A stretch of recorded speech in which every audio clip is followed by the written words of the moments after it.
Welcome to the final episode of Series 49, everyone. We've made it. We survived the actual game mechanics somehow. In this episode, we just get to have a little therapy session about it because we deserve it. It's important to like unwind and, to have that like kind of cool down session afterwards. Check in with everybody. How you doing? Was this traumatic for you? Yes, It was. Yes. Like this is the importance of, talking about bleed and... There's not supposed to be bleed with character creation. Right. Yeah. Well, sometimes. At least character creation mechanics. Right. But right. We found a way. It's fine. Where there's a will. Mm-hmm. There's the ability to survive Marvel. Exactly. We are collecting questions for a kind of belated anniversary Q&A. If you've ever had anything you want to ask us about how we make the show, if you have questions about specific characters we've created, or if you want our advice on something happening in your own game or with your own character, now is a great time to ask us. Put me on the spot. Ask me to name your character for you. Yeah. I don't know. You can submit the questions through our form, which you can find at questions.charactercreationcast.com. But we can't make an episode if you don't give us questions. So please send them in. Absolutely. I'm really looking forward to answering some of the questions that are already coming in. So get yours in too, because goodness, it's going to be a fun pile to sort through. Please. Yeah. We really want to read them and we like answering them. And, it doesn't have to be serious. It's okay. I'd say about 70% of the questions are probably not serious. I think a solid 25% of them are, let's be mean to Amelia. So, what are friends for? It's fine. It's fine. But yes, please send them in. If you've ever thought like, well, they don't really want to answer my question. Like, yes, we do. We do. Yes, we do. We do. Absolutely. We do. I love telling people things. Like, I love when people are like, what should I do? And I'm like, let me tell you about that. Yeah. So, nothing would make me happier. There you go. So make Amelia happy and myself as well, because I like seeing people happy. So, yeah. Speaking of, Yazeba's Bed and Breakfast is still funding on IndieGoGo for a little while longer. We mentioned last time that they are working on stretch goals to fund a Haith grant, which helps new designers, writers, and artists break into the industry. It's really an awesome goal and a really, really great game.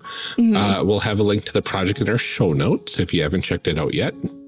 Yes, please. It just looks gorgeous. Like every time I see more, like an ad for it popped up on my Facebook recently that had like a little video and everything. I was like, this is so good. It's so good. It's so good. And that book is going to be ginormous and beautiful. I know. I'm really excited. The art is gorgeous too. Yeah, absolutely. Podchaser is doing their Reviews for Good campaign for the month of April.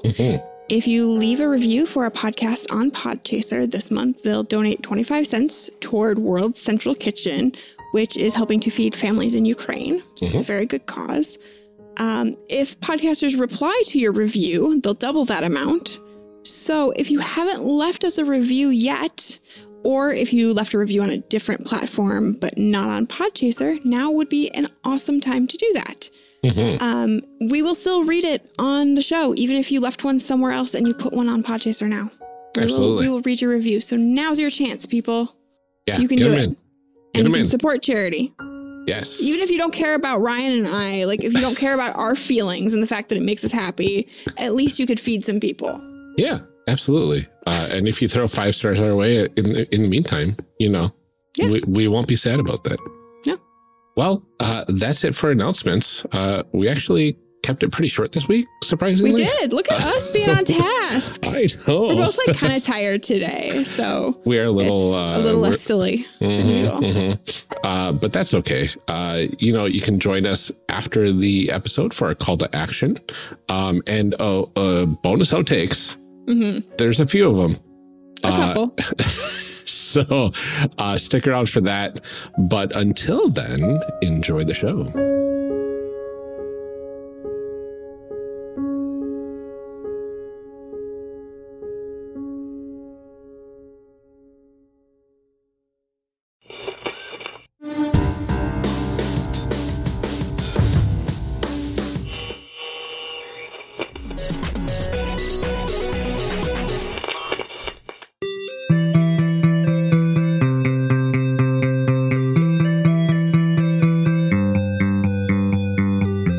welcome back to our discussion episode. Last time, we finished our session 0 for Marvel superheroes. I think mostly. Ryan, did you finish? Maybe. This episode, we are going to discuss this character creation process. We are thrilled to welcome back Jef and Jon from System Mastery. Hello. Would you like to reintroduce yourselves? Tell everybody about the characters you made. You go first. Hi, I'm Jon. I made a character and it's great and I love him dearly. Sweet boy, sweet Godfrey.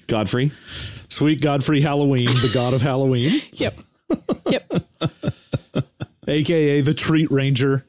The Treat Ranger, the god of Halloween, Godfrey Halloween, a man out of time. A man just in time. A teenager, a god. A god-ager. A god-ager. A guy with only king-size candy bars. Giving out all the love and all the candy. Yep. And I made the Trick Ranger, Roger Mortis, a Frankenstein who summons zombies and wrestles. And he was also he's completely invincible. It's like completely impossible to hurt him, except emotionally. Oh, well, because he's a teenager, so. Yeah, he's got psychological problems, and he hates religion because he's an upstart, rebellious teenager, and not because he's an undead monster. Wow. Right, for sure. Definitely not. Ryan, why don't you tell us about your characters? Oh, Lord, character. Oh, goodness. This is probably the first character that I haven't really liked, but you know what? Okay, nope. I'm And whose fault is that? optimistic. Yeah. I know I just figured out exactly what this character is all about, and I'm very excited to play it now. Okay, I made Chase Spectrum. Chase is spelled with a C, 2 C's technically. And they are also known as the Costume Ranger when they transform, because they can don multiple costumes. And they are a changeling. So that means they've got 5 different physical forms that they can turn into. And that's where they got their first name from, Chase. So it is a cyborg with replacement limbs and organs, a humanoid robot, a altered chemistry type individual, another cyborg, but this time an exoskeleton, and an ethereal form, which is a ghost. And they've got all sorts of different hodgepodge of powers because, of course, and their biggest weakness is energy depletion. So they become incapacitated from continuous contact with energy depletion stuff. you were just supposed to choose a type of energy. Oh, were you? Yeah, you're just supposed to be like on contact with fire or something. His power. In your case, because you're all robot-y, I would suggest like, an electrical field or extreme heat or cold. Oh, it's got to be something ridiculous, though, right? Yeah, it probably should be like the dust from liquid. But isn't it energy depletion, depleting energy from me or something like that? You know what? I think energy depletion is the one where you can just run out of power. Okay. Yeah, so it's like my batteries run out, basically. Yeah, exactly. Yes. So if my batteries get discharged enough, you have a finite energy supply. I become incapacitated something to re-up. And it's a big hopper strapped to your back that's full of pixie sticks that shakes out the powder and keeps you moving. But there you go. Eventually you run out of pixie sticks. I'm going to say the Treat Ranger. I'm going to say it's like an EMP, like an electromagnetic pulse will just knock me out as long as that pulse is going. But as soon as it turns off, then I'm good. I'm back to normal. Cool. Otherwise, I'm just on the ground, even if I'm a ghost. So yeah, that was my fun character. Amelia, how about yourself? Well, I made a robot that definitely doesn't look human at all. In fact, I look like a giant spider, which is why my name is SP1D3R, or the Spider Ranger.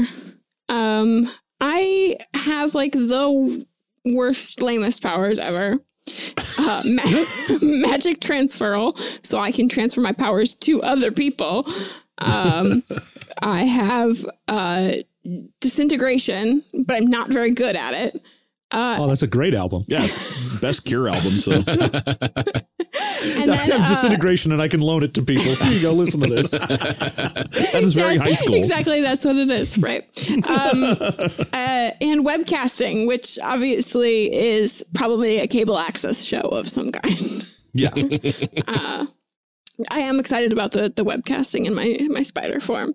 My weakness is an energy allergy, which I really need help deciding what kind of energy this allergy is. Negative. Yeah. It's people who aren't into Halloween. Yeah. I can't deal with your negative energy. I can't deal with your terrible vibes right now. Just makes your robotic form sneeze. Bad vibes. You get really sick and weak if anyone gives you like a chick tract instead of candy. Yep. Yeah. You're like trick or treat, and they're like, "Here's a handful of pennies in a book about the dangers of Dungeons and Dragons." Ooh. And you're like, yeah.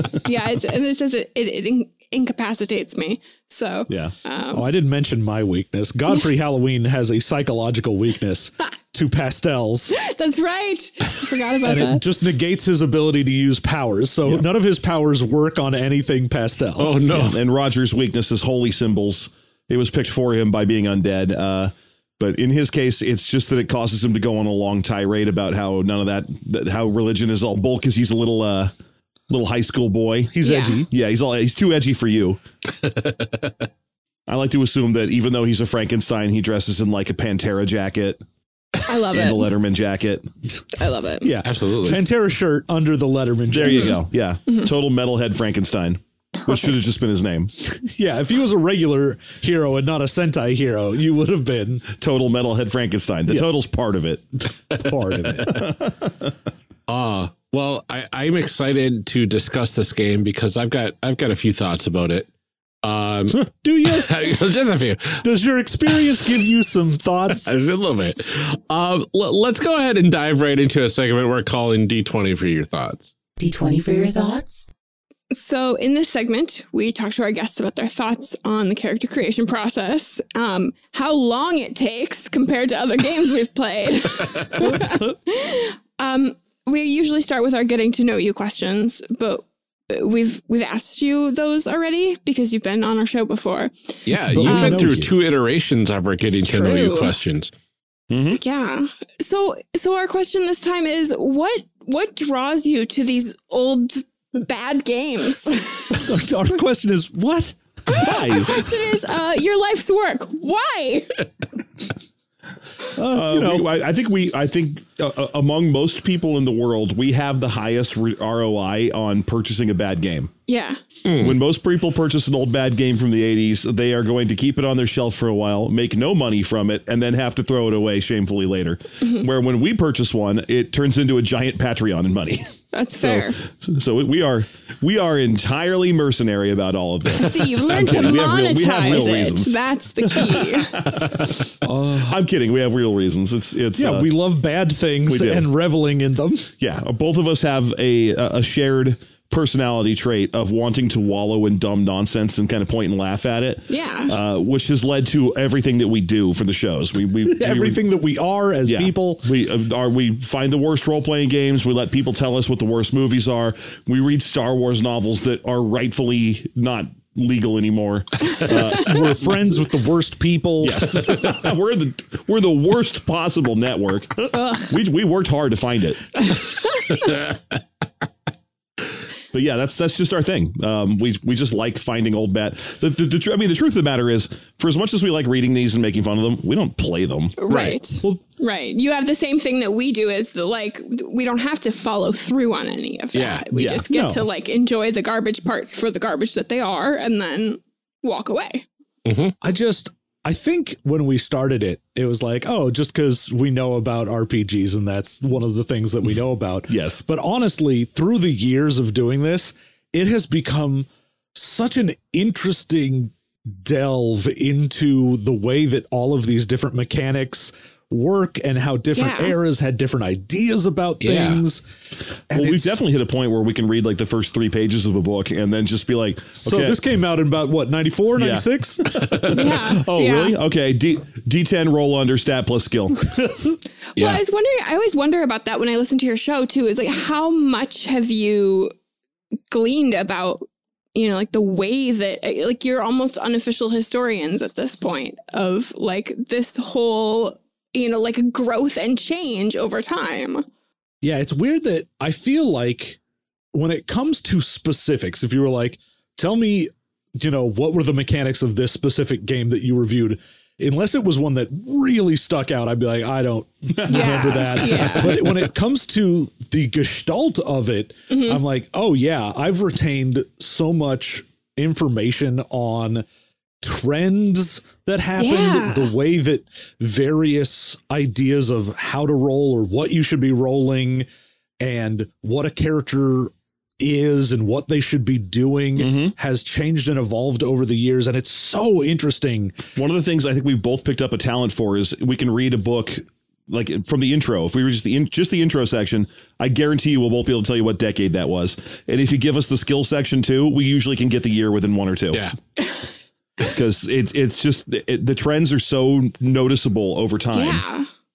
So here's a question too. I've always wanted to ask: is there a thing, like a trend in games that we have?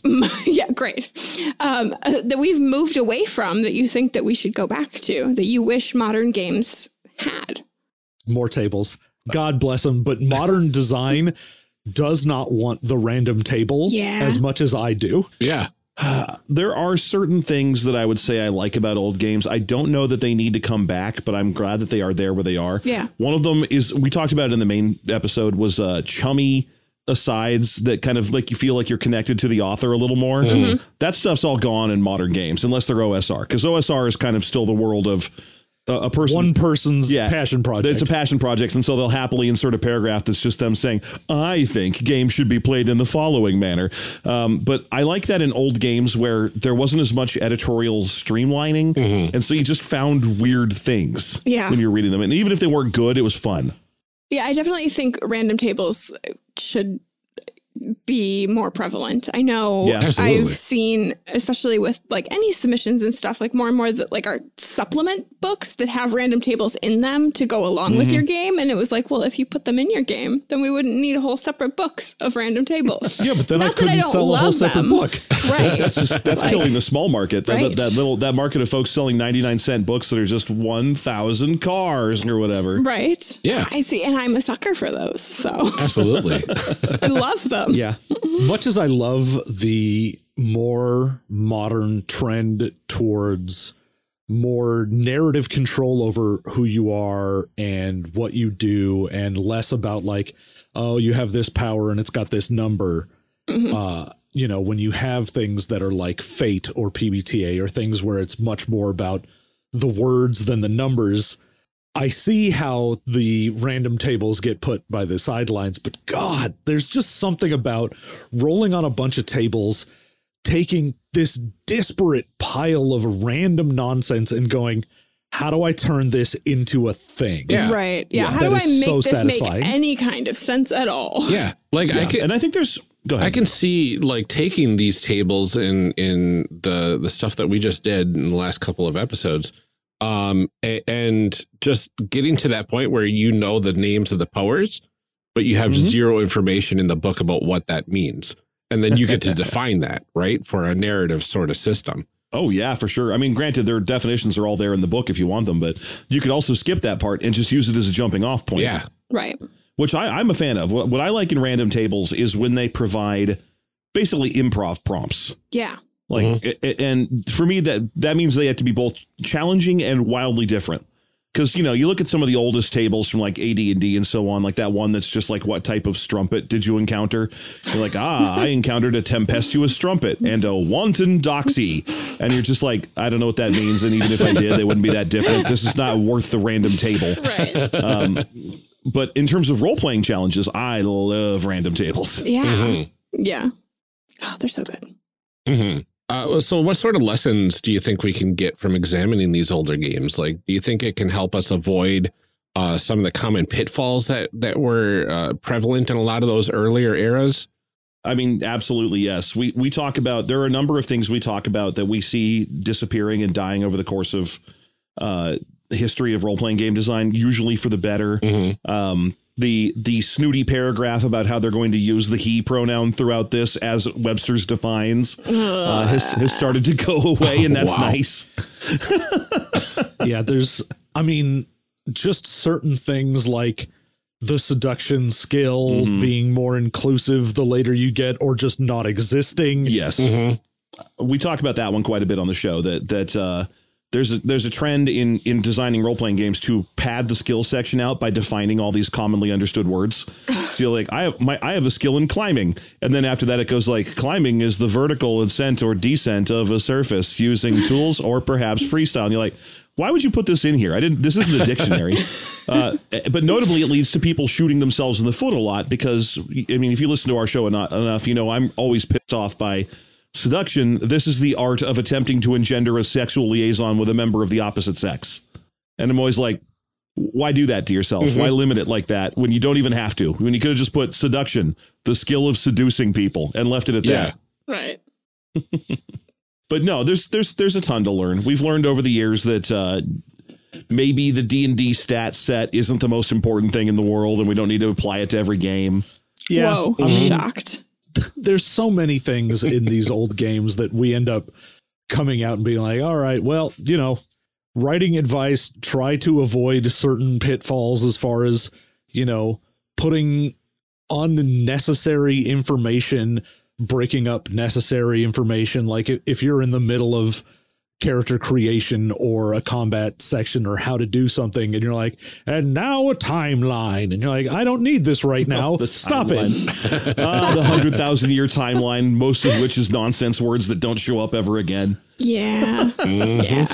The Grubulins invaded the Durflin. Do either of those exist anymore? No, that happened 130,000 years ago. Okay, are either of those playable character types? Well, what if you're going to be a historian in this world? I guess that's useful, yeah. But definitely put that at the very front of the book. Yep.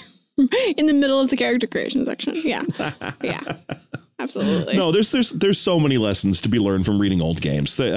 We have a lot of listeners who are designers, and that's really the number one reason they came to the show, is because we spend a lot of time on what not to do and how and when DM advice is bad, which is surprisingly common, because one of the things that shifts over the years is the relationship between the DM and the players. Yeah. It becomes a lot less adversarial.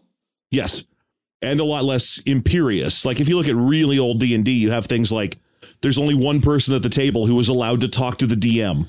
Yeah, you have the shot caller. Yeah. What? Yeah, in the earliest days, there were formalized roles among players at the table. You had the shot caller, whose job it was to gather all the PC input, revise it to their liking, and then present it to the DM. What? And this then is the not DM Family Feud. This More is than one blowing person can talk. Good answer. And then you also had Good answer.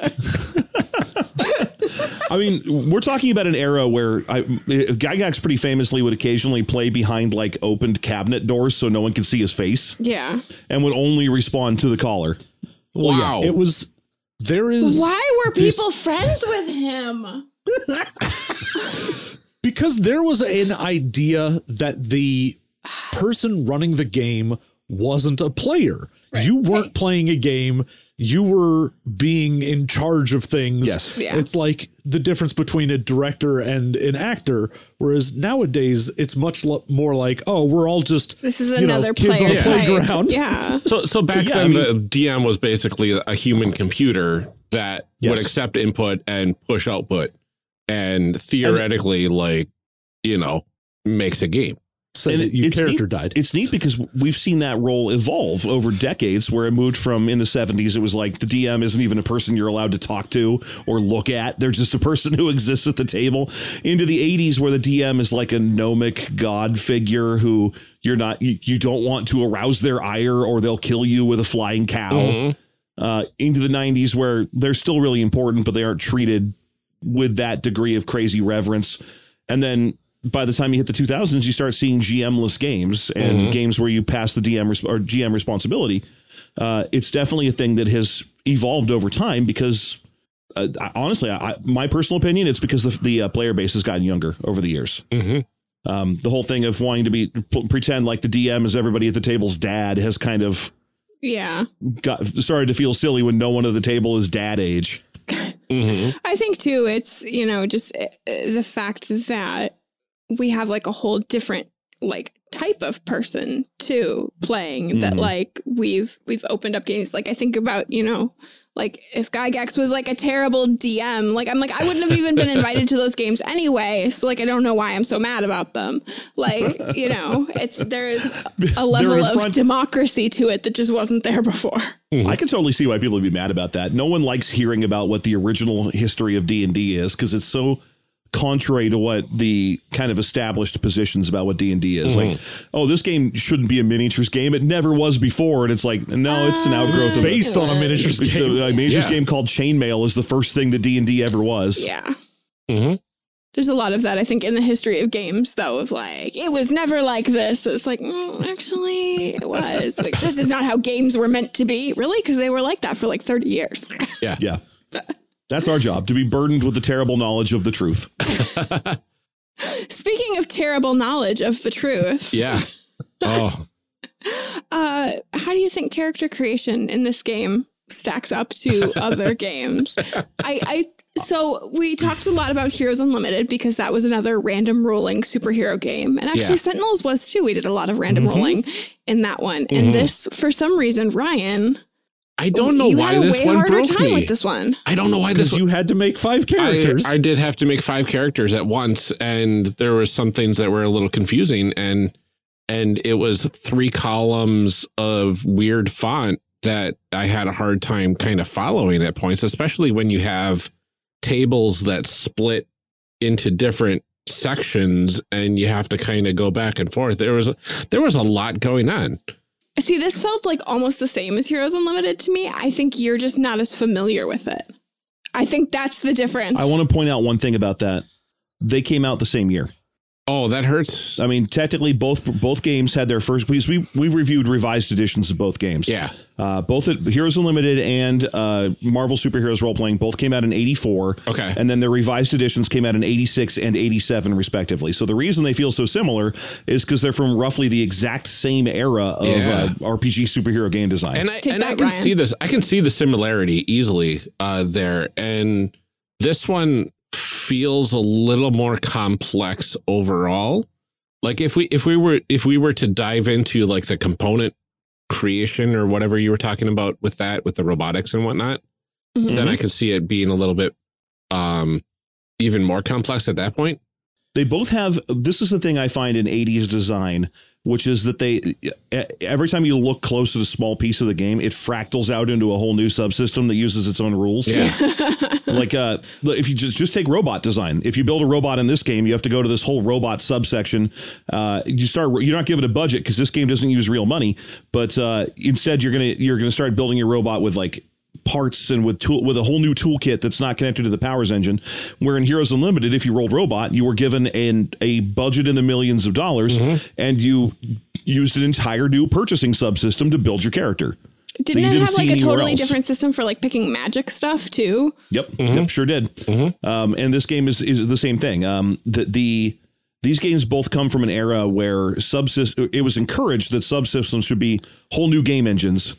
As opposed to a more modern take on everything being kind of using the same rules and just changing the flavor around them a little bit. Yeah, I would be really interested to see how this game actually plays. I would not. Well, the one thing you can say once you get used to that big, dumb periodic table of a resolution chart, that's fair. It's not super complicated because you're always just like the initiative is just roll against your agility. You just treat your agility as your rank number and roll and see where you get, and then you go in order. And then attacks are just like, I will shoot a beam at that guy. I roll. It says I cross-reference my chart because it was a remarkable beam shot. It does 56 damage. What is your response? And they go, I have body armor that absorbs the first 34 damage. Yeah.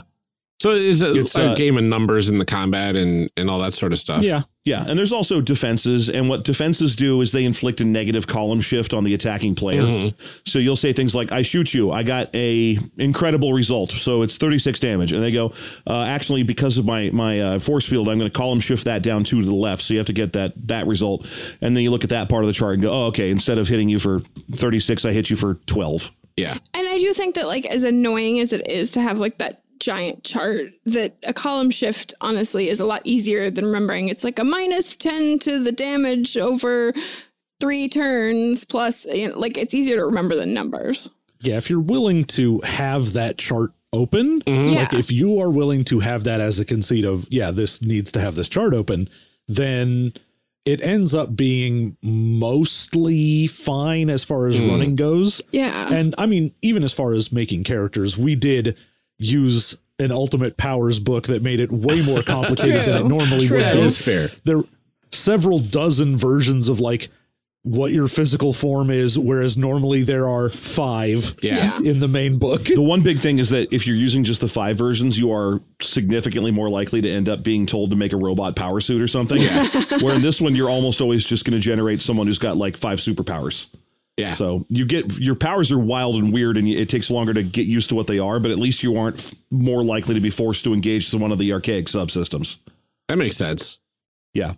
And also, you could have just not picked Changeling. That's 100% true. And I honestly think that like if you were sitting at home and doing it and not feeling rushed, it might have been different too, because you're sitting around with all of us. We're all done. Yeah. You're still going. And we're like watching the time of like, okay, I have to edit all of this and trying not to, that literally was in my mind as I was all night to do it. I think maybe it wouldn't have been as annoying. Yeah, exactly. Well, I mean, think about it was pretty straightforward. As a process, technically, right? Yeah, I was just doing it a lot. Think about if you were like, oh, I have to make 5 Heroes Unlimited characters, and one of them's a cyborg, and one of them's a mutant, and you'd have that would be worse. Random stuff to do. That would be worse.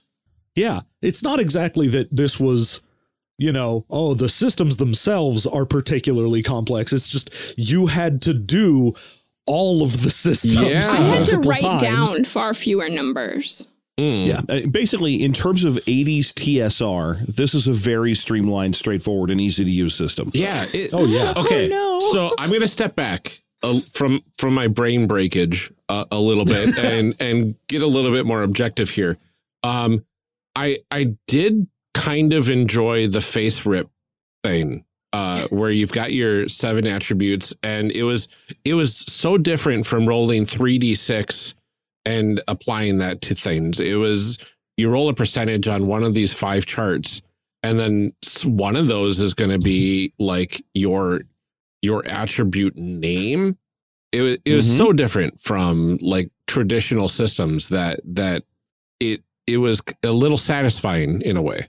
Yeah, I mean, the way that you make the character in the game, having just a column, usually the thing is where you'd normally just look at one, you wouldn't have to worry about all of them. Right. If you're just making one regular character, you're like, all right, I just do 7 rolls on this one column. I write down the name and number for those. That's great. Yep. And then you move on. Add a few things up and. Yeah. You're like, all right, I'll add the numbers from here. I'll add the numbers from here. Done. Yeah. The one nice thing about this game is that it is so every aspect can be randomly rolled, is that there are a plethora of available character creating engines. Like I've got one in front of me right now where I can press one button and it just spits out an entire new character. Yeah. Yeah. Using all the rules that we just used. Yeah. So I can be like, oh, look, I made a cyborg with artificial limbs and organs, and he can animate drawings and turn himself into a vegetable, and he has better martial arts. It was a good character generator, but. Well, but that's pretty amazing, though, because when you think about it, it is very programmatical how you can create characters in this system. It's literally go to a bunch of tables and work your way through the tree of options, and now you have a character, which is very indicative of those old 80s style games where it's more of what can your person do than who is your person. Yeah, we also, using the Ultimate Powers book, ended up having way more nonsense because it's the same way to make a character in the main book. You roll for a category and then you random roll for a power within that category. Yeah. But all of the categories have, a handful of things. Like you're rolling a D10 on your power roll. And for some of them, they don't even have 10 powers. like they'll just have multiple numbers for one of them. Like the matter control is basically just the various elements, and then you can get something like weather control, which doesn't do anything. Oh, technically, yes. Weather control doesn't. It's one of the worst written powers in the book. So we didn't talk about we didn't talk about this very much. We hinted at it in the character creation rules, but one of the ways that you can develop your character in this game is through power stunts. And as an easy example of a power stunt, let's just take the fastball special when Colossus picks up Wolverine and throws him, and Wolverine slashes targets faster because he got thrown, even though it's kind of silly that works at all. To do something like that, because ultimately between Colossus's super strength and Wolverine's claws, there's nothing like the fastball special directly. They had to make that up and try it. When this happens, to make this happen, you have to spend 100 karma, which I don't think a single one of us had 100 karma to start. I did. Oh, okay. God, right. You have to spend 100 karma. You have to make an incredible difficulty test to attempt to do the thing. And if you succeed at that, then you do that power stunt once. And if you would like that power stunt to become a permanent part of your repertoire, you have to do the exact same power stunt and spend 100 karma and succeed at it 10 times in a row. Oh, and then it just becomes a thing you can do. Now, weather control, to get back to the core point, weather control is a power. They were like, this power is universally very powerful because you've seen what Storm can do. Yeah. She can just do anything with weather control. She can make ice cubes into glass for some reason. It works in space for some reason. Well, to balance the fact that it seems like it's overwhelmingly powerful, it starts doing nothing. And if you want it to do anything, that's power stunts. Yeah. Oh, wow. You can basically duplicate any other power that you can argue yourself into, but you have to spend 100 karma and do a power stunt to do it. Why not just start it out with like one type of weather, being like only rain? That's what we would have done. That is literally in our episode of what I was like, why? Why do you not just be like, I can make it sunny. That's my power. Like, why was it the most unsatisfying thing? It made me wonder how long until Storm's career did it take for her to realize she's a mutant? Because she was born with like weather control that developed when she was 13, but it didn't do anything. Right. She had to be like, I wonder if I could make it hail around here 10 times in a row and get lucky on the rolls. But you have to do so much like things to get karma before you can actually like even think you can do things like that. Yes. Well, and forget like sharing your karma and somebody accidentally killing somebody. And let me just say that Storm started out her life as a pickpocket, so definitely not getting much karma, losing a whole lot of it. Well, at least she wasn't, killing people and going down to zero. Well, no, you weren't going to zero, but she was definitely losing like 50 to 100 every time she was stealing from people. Yeah, so she'd zero out eventually anyway. Wow. It does lead to the morality that was injected into the system and the power stunt stuff leads, unfortunately, away from something that looks like Marvel, where you'd have characters like the Punisher who kills indiscriminately, or like Storm who could do all kinds of things with weather control and didn't have a period where she couldn't. Yeah. Like the moment she had weather control, she's like, oh, okay, I know I have weather control. Watch as I make it lightning over there and snow over there. Yeah. There was never a point in her story where she was like, I can make some wind sometimes. Yeah. I think that's a continuous problem, though, with like when we start to like gamify fiction, is that the idea that we need to balance things. And it's like, well, that's not how the stories work. And it just, you can't mechanize some of these story points. You just can't. Right. It feels really weird. Part of it is adding fail chances is what's killing that off. Right. Like if you look at a more modern superhero game like Masks or Sentinels, your power will go off, even if it doesn't do very much. You have your powers and you can use them and they do stuff and you can interact with the world with them, even if you fail at the application you're trying. It's just what the consequences of doing that are. Yes. Yeah. They strip the consequence from this weird binary of something happens or nothing happens to, you didn't affect the story that much. Yes. Yeah, absolutely. And it's wild in a game where you can have such a power disparity off the bat that they even cared at all about balance. Yeah. I mean, there was always this idea that we wanted to try and balance things that existed at the time, but also they were like, but we need to account for the fact that, especially in something like a superhero game, they're like, yeah, but we have to be able to make everyone from, Daredevil up to Superman And so they're like, we'll just make it a small chance that someone becomes Superman. But if one of your players at the table is like, hey, I rolled a 100, I'm Superman, then everyone else at the table gets to go, oh, okay. Yeah. Right. Oh, goodness. What a game, though. Oh, yeah. I spent so much time while you were making your character trying to find the rules for how many actions you could take in a round. Oh. Because I had at first looked at dodging because I was like, oh, I have Shift X agility. Like if I want to dodge something, it's real easy. But I was like, all right, what's dodging do? And they're like, oh, dodging. If you try and dodge, then depending on what you roll on your feat table, you'll column shift down anyone else's roll to try and hit you. And I'm like, cool, great. And then it also says, and you can only take one more action in a turn, no matter what. And I went, okay, but how many actions do I take? Right. And then that got me in a rabbit hole of just like, where the hell is any information about anything here?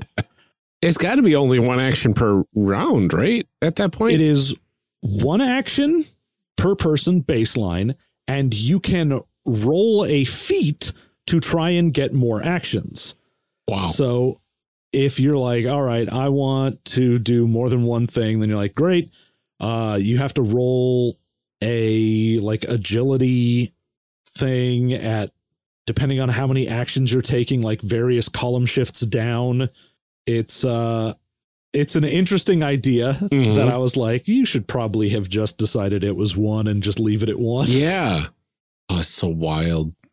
I mean, the one thing I'm happy about is they didn't do the mistake that so many games have done and honestly even continue to do, which is the action advantage thing, where you're like, oh, your number of actions is tied to one of your stats, which means if you screwed that stat up, you don't get to do as much. Thankfully, that is not it. I'm just glad I had 5 chances to have my stats somewhat like usable. Yeah. And it turns out one of my forms is actually not bad. Or is it? I don't know. No, my cyborg exoskeleton is fantastic. Comparatively. That's the one that can generate fire. Ooh. Fire. Hot fire. So how does the process of character creation in this game reinforce the feel of this game and set expectations for play? Or does it? Badly? Yeah, I mean, I feel like it doesn't, like, unless there's a lot of rolling on random tables. Well, I mean, it sets you you'd up be for surprised. There definitely is. You're rolling percentiles a lot, right? Yeah. Yeah. Yeah, you definitely learn the basic mechanics of the game because the language of the game is shared across all the aspects. So, you know, not only do you have incredible strength or whatever, but you do an incredible damage result on the chart to see how much damage you do when you try, or you get a remarkable when you're trying to overcome a challenge. So you at least learn the language of the game. Yeah, it is consistent in those like keywords. But I've been playing this game for nearly 30 years, or at least aware of it and playing it intermittently, and I still don't remember the order of the words. Yeah. Well, because I would argue there's no face rip like acronym that you can use for that it's really bad. Yeah, it'd be like Well, and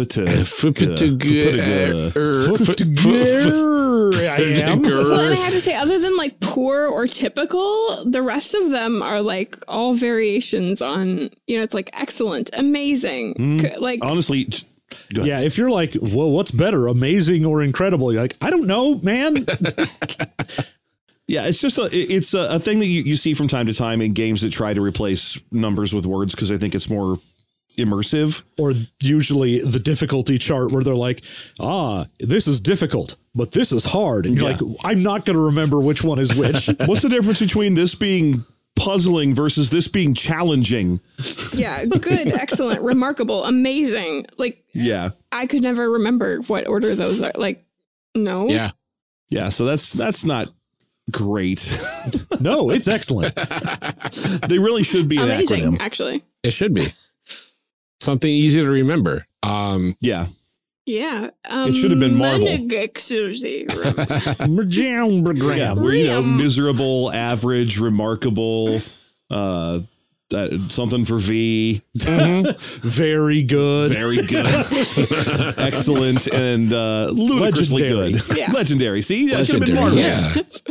It could have. Yeah, it's a really missed My understanding opportunity. is that the new game to be coming out features what they're calling the D616 system. Oh, yes. I saw that. Yeah, because it's got something to do with the Because you roll universe. 616 dice. I think it's you roll 2d6 and keep one or something. There's it's a QC thing with the Yes. name. Yeah. Wasn't Yeah. 616 supposed to be like one of the universes or something like that? That's the main continuity. It's the main Yeah. universe. Yeah, that's the, yeah. It bothered Wild. me.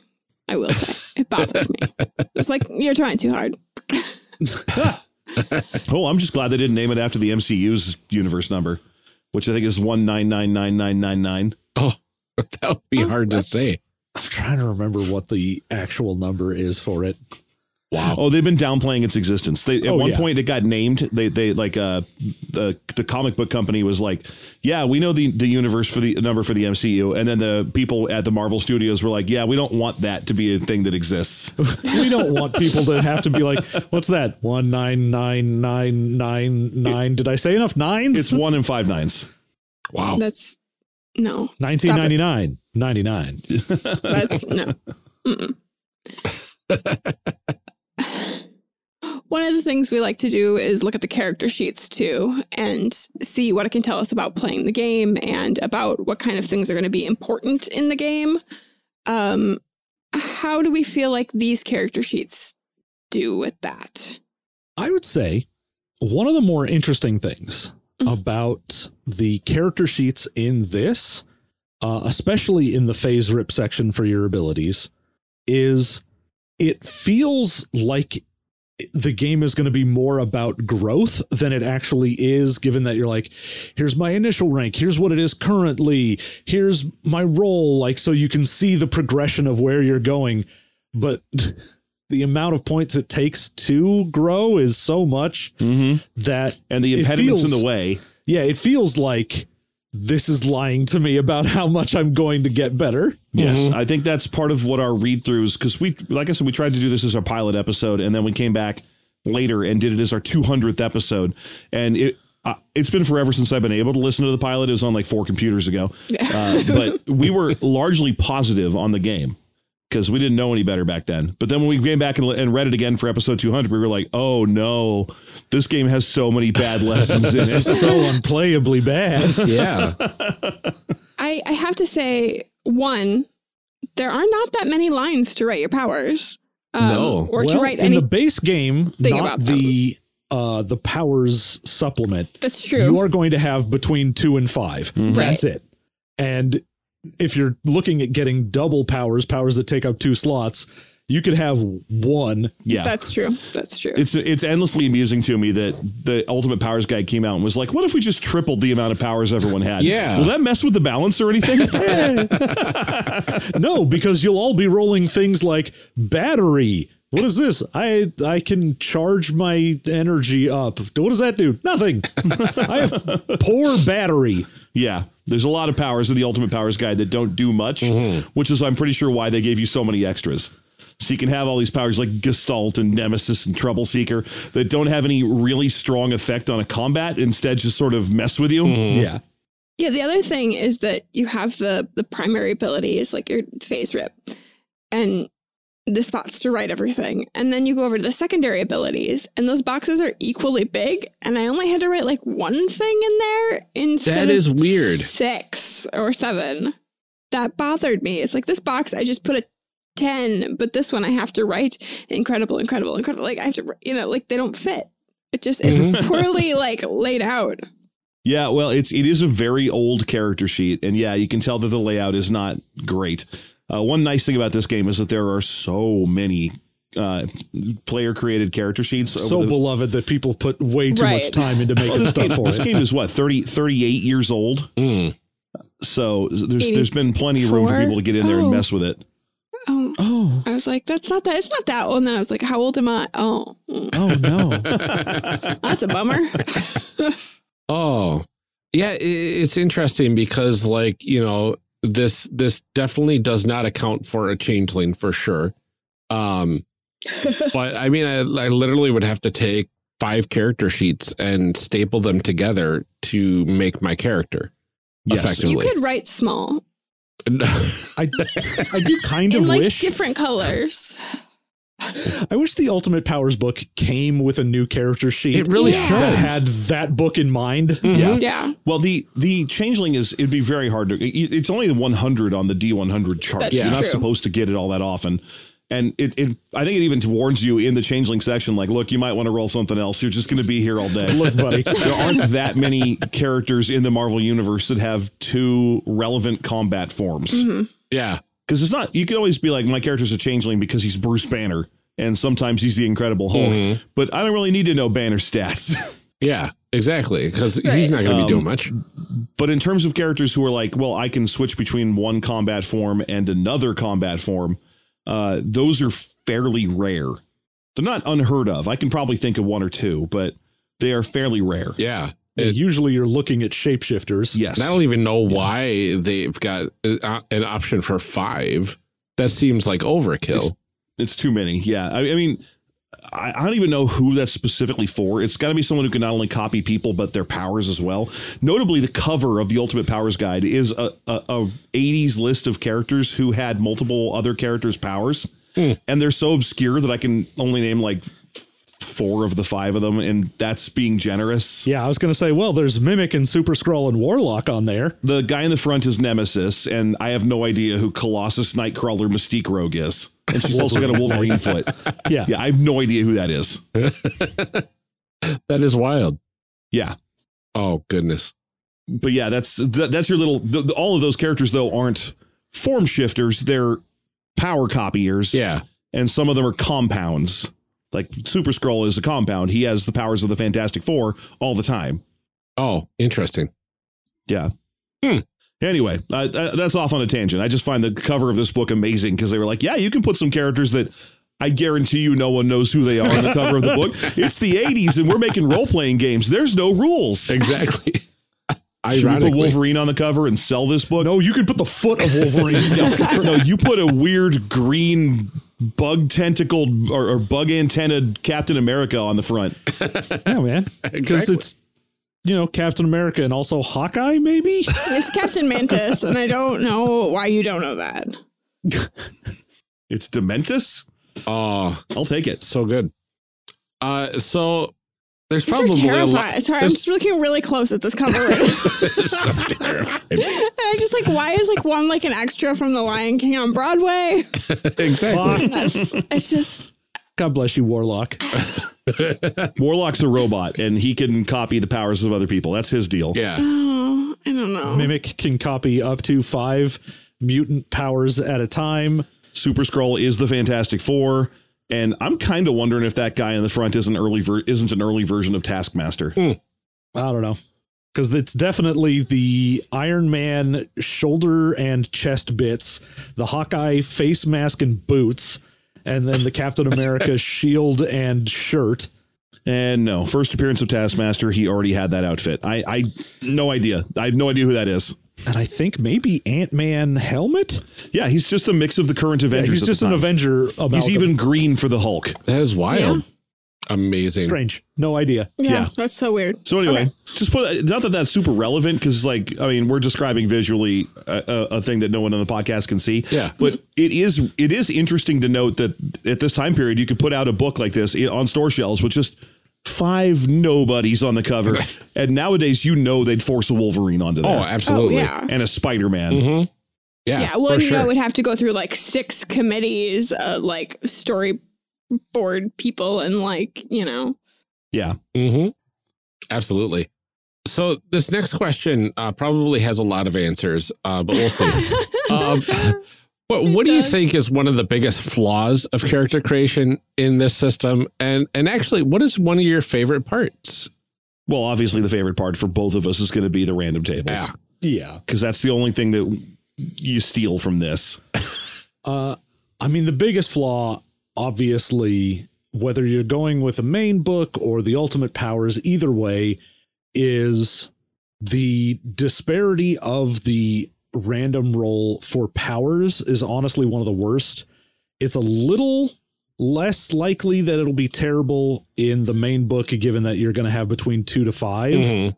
But when you're looking at the ultimate powers and it's between 1 and 15. Yeah. It's one of those things where if you're the person who's like, I got a power, and someone else goes, I have 15 powers. Yeah. Mm-hmm. I mean, look at yours, Amelia. You had what, 2 powers I had at to first? take an extra one because one of them was like disintegration. And the other one was literally transferring that power to other people. Yeah. Well, and you didn't even start with disintegration. It was like enhanced intelligence or something silly. Oh, that's right. Yeah, I rolled enhanced intelligence, and I was like, I'm not going to give enhanced intelligence to somebody else. Like, yeah, I'm smart, and I can make you smart. Yep. Yeah. Hooray! I'm a hero. Because knowing is half the battle. They're smart, and they can make that belongs in a high school. A teacher belongs in a museum. Amazing. Yeah, the disparity between powers is probably one of the worst things making a character that's a feels bad moment that you probably, if you were just making this game and wanted to play it, I'd just be like, yo, everybody gets like 4 powers. It's fine. Yeah. just fine. Yeah, that's a much easier way to play. It would be nice. Eliminate some of these random rolls and just go like, all right, everyone, play the game as if you rolled a 60 on that. How many powers and contacts and things do you get to streamline things between us? Mm-hmm. And also you can choose the category you'd like to roll on once so you can get a shot at getting a travel power.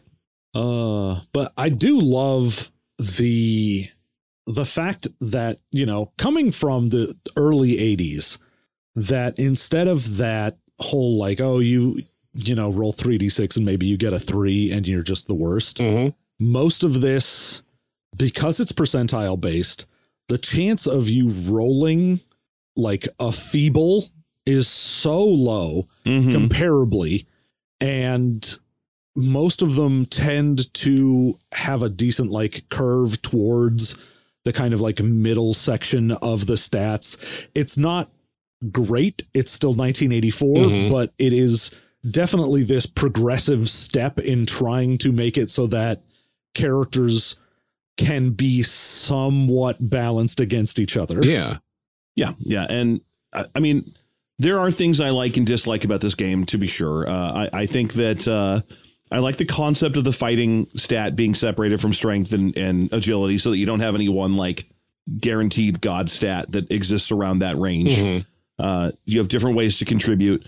And notably, you can attack with any one of the 4 things. A physical attack can be made with endurance in this game. There are ways to do that. And similarly, there's a way to make mental attacks with all 3 of the RIP part of the acronym. Oh, interesting. So I like that. I like that everything's got value to it, that you can kind of lean on your best stats and play optimally. There is a lot that is hard to like. Notably, a bunch of stuff we never even engaged with, all the like robot construction rules and how magic is entirely a hindrance and nothing else. Oh yeah. It feels very 80s for sure. and there was pretty much the random tables and the fact that you could get literally almost any superpower you can imagine with the Ultimate Powers book. Was kind of fun, but then like, rolling it up and writing it all down and keeping track of it and whatnot, for me personally, not the most fun experience. Maybe just don't make changelings. You all warned me. The book warned me. Everybody warned me. just take out changelings and we're good. Yeah, I think the main problem with making a character in the Ultimate Powers book is because you have every power available, you have a far less likely chance of getting some of the very core powers. Like we said before, getting flight is so ridiculously small of a chance. Yeah. Since it's just one set in travel powers that let you do that. If you're doing it all random, right? Like it does say you can pick your stuff if you want. And I can see approaching character creation in this game of this is the type of hero I want. I want a hero that can fly, that's, nearly invulnerable, but then like, you know, maybe is a computer genius as well. And maybe they only have their powers in the virtual world or whatever. Right. And now how do I piece all these powers together and create that person? Right. Yeah. That is kind of the fun of the random tables, is to be like, okay, I've got this massive whatever stuff. How do I coalesce this into a character? Yeah. And that's fun. It can be tricky to switch that from fun to playable. Yeah. Like it's really fun to kind of pull the character out of the collection of junk that you rolled up. It is a different question entirely of, can I apply this character to the tabletop, even though I managed to come up with what he is. Yeah. Right. Yeah. Like narratively versus statistically, mechanically, can I make those things happen? Mechanically, when you look at it, even when you pick the powers, let's say you're like, oh, I wanted to make kind of like a Cyclops guy and I wanted to have energy blasts and that's my thing. And I've got a couple other, small powers. But if I roll 3 powers, one of them is energy blasts, I have to randomly determine the power that is. And I'm like, oh, I have like poor energy blast, but randomly one of the other not important powers managed to get like, it's amazing. I go, right. Well, I guess you're my main power right? now. Right. Yeah. I guess I'm changing my concept again. Yeah. Yeah. That is kind of weird. That whole, like, you get a power and it could just be garbage. Like a really cool power, it is garbage, but then you get a really like mediocre power and it's suddenly monstrous. Yeah. Oh, I love that there is, even in the games like bestiary, essentially, where it's just, here's all the examples of heroes and villains and all their stats and powers. There are people who are like, what do you have? I have levitation at feeble. And I'm like, what does that mean? That's the power that Dr. Druid from the Avengers has. Yep. Yeah, and it's like, what does that look like, Dr. Druid? What can you do? Well, I can very slow. I can go down, if I fall off a building, I fall at elevator speed. I can basically lift my feet off the ground and kind of float around a little bit. Just enough to not get my shoes dirty. Yeah. Yeah. That's to not look at me. It's a power for flavor more than a useful power at that point, right? Right. Yeah. Yeah. And that's kind of interesting if you approach it from like a narrative sort of approach to playing the game. This is a game from the 80s. We don't approach anything with narrative. Like, that's the problem, right? So it's an interesting system to create an interesting conglomerate of characters that you can then put into a narrative game and have fun with. Yeah. Right, which is exactly what we're going to do. Like, exactly. Yeah, you can be like, oh, here's the character and I'll put them in a system where powers work the way I want them to. Yeah, as it stands, have you ever played the game Channel A? No. John, I know you have. It's a card game where you get a couple of cards handed out to you that are different parts of an anime, and you have to assemble them into the title or description of an anime and then like pitch it to the other players. Oh the whole game is just a pitch meeting and whoever is judging picks their favorite pitch. That sounds so fun. It's really fun. And the thing I'm pointing out is that it's over when someone picks the pitch. And this is a great game for that, to be like, all right, let's roll up crazy characters and see what we can do with them. And then come up with what they are. And you're like, this character is part of the moon and his head's a balloon and you just get and other rhyming things. And it's just weird stuff. But you don't want to play that once you've come up with what it is. And you just kind of look around the room and go, I think the one who's the Southern gentleman god of owls is the funniest one this time. Let's just all right, Hoot Nanny, you win. Let's start it over. Rather than actually putting to put them onto the tabletop. Yeah. Or if you want to, definitely use these random results, come up with crazy random things, and then port them over to a game that works in a streamlined. Yeah. I'm having a difficult time figuring out, like, why does my character that I created here exist? Like how, what random nonsense. What uncaring God would allow this to happen? I still think that yours is fully definable. It does say technical mishap. Ongoing Grey Goo scenario. It does say technical mishap, and I'm not sure what that means in a high school scenario, but that creates this monstrous changeling that can have 5 different forms. Well, you all went on the field trip to the nanotechnology factory. Yeah, I guess. And then a box of nanites exploded. Field trips, they're so dangerous. Field trips are the number one way that superheroes happen. Yeah, it requires a signature from your parents for a reason. Well, yeah, but what if you're an orphan robot?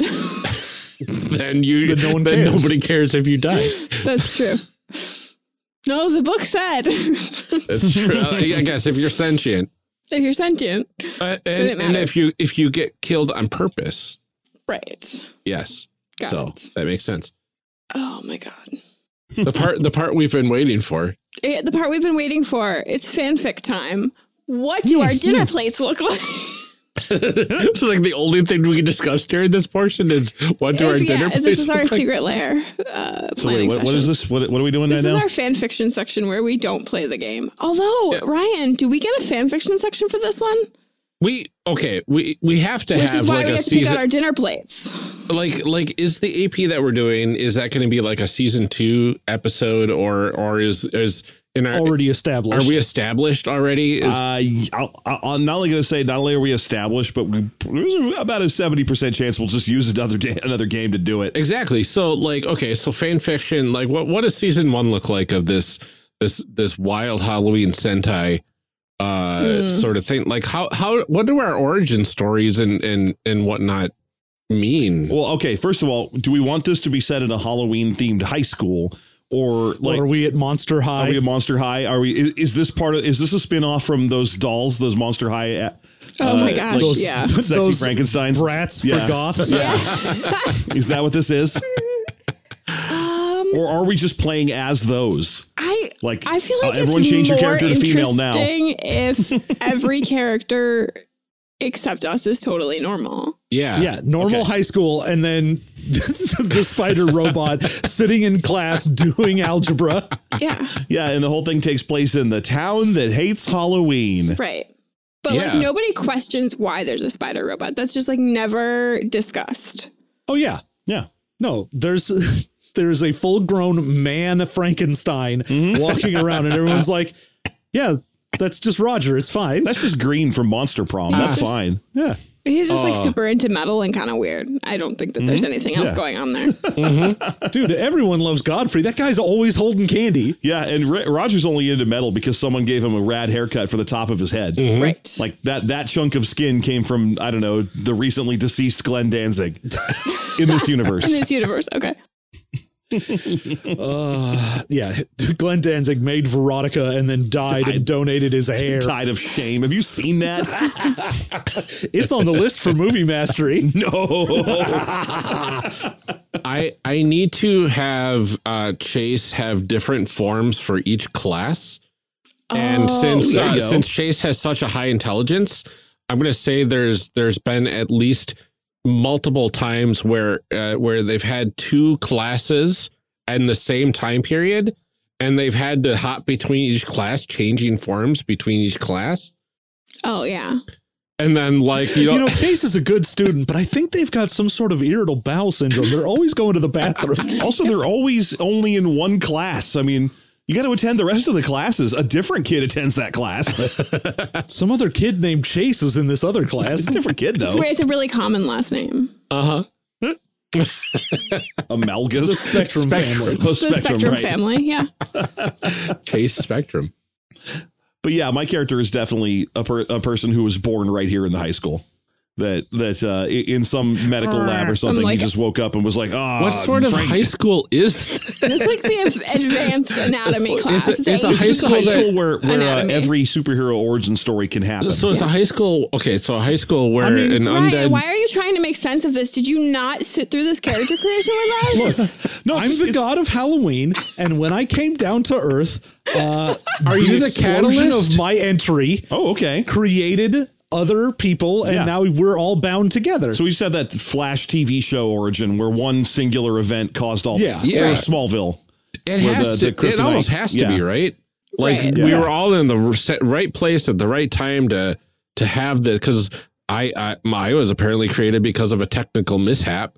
And let's say I landed in the quad, and then the various rooms that all 3 of you were in happened at the same time when I exploded out from there. Okay, so I would Absolutely. say mine says chemical exposure, but I think that I'm Biology, like inanimate, stitched together cadaver of various people. Biology. Fine. That's what I said. Like, I think Yeah, that I was like, originally just a fetal pig. yeah, it's like AP Anatomy and Physiology class, and then like We take our AP classes way too I seriously think like here. I'm a creation of the robotics team. Yeah. Yeah.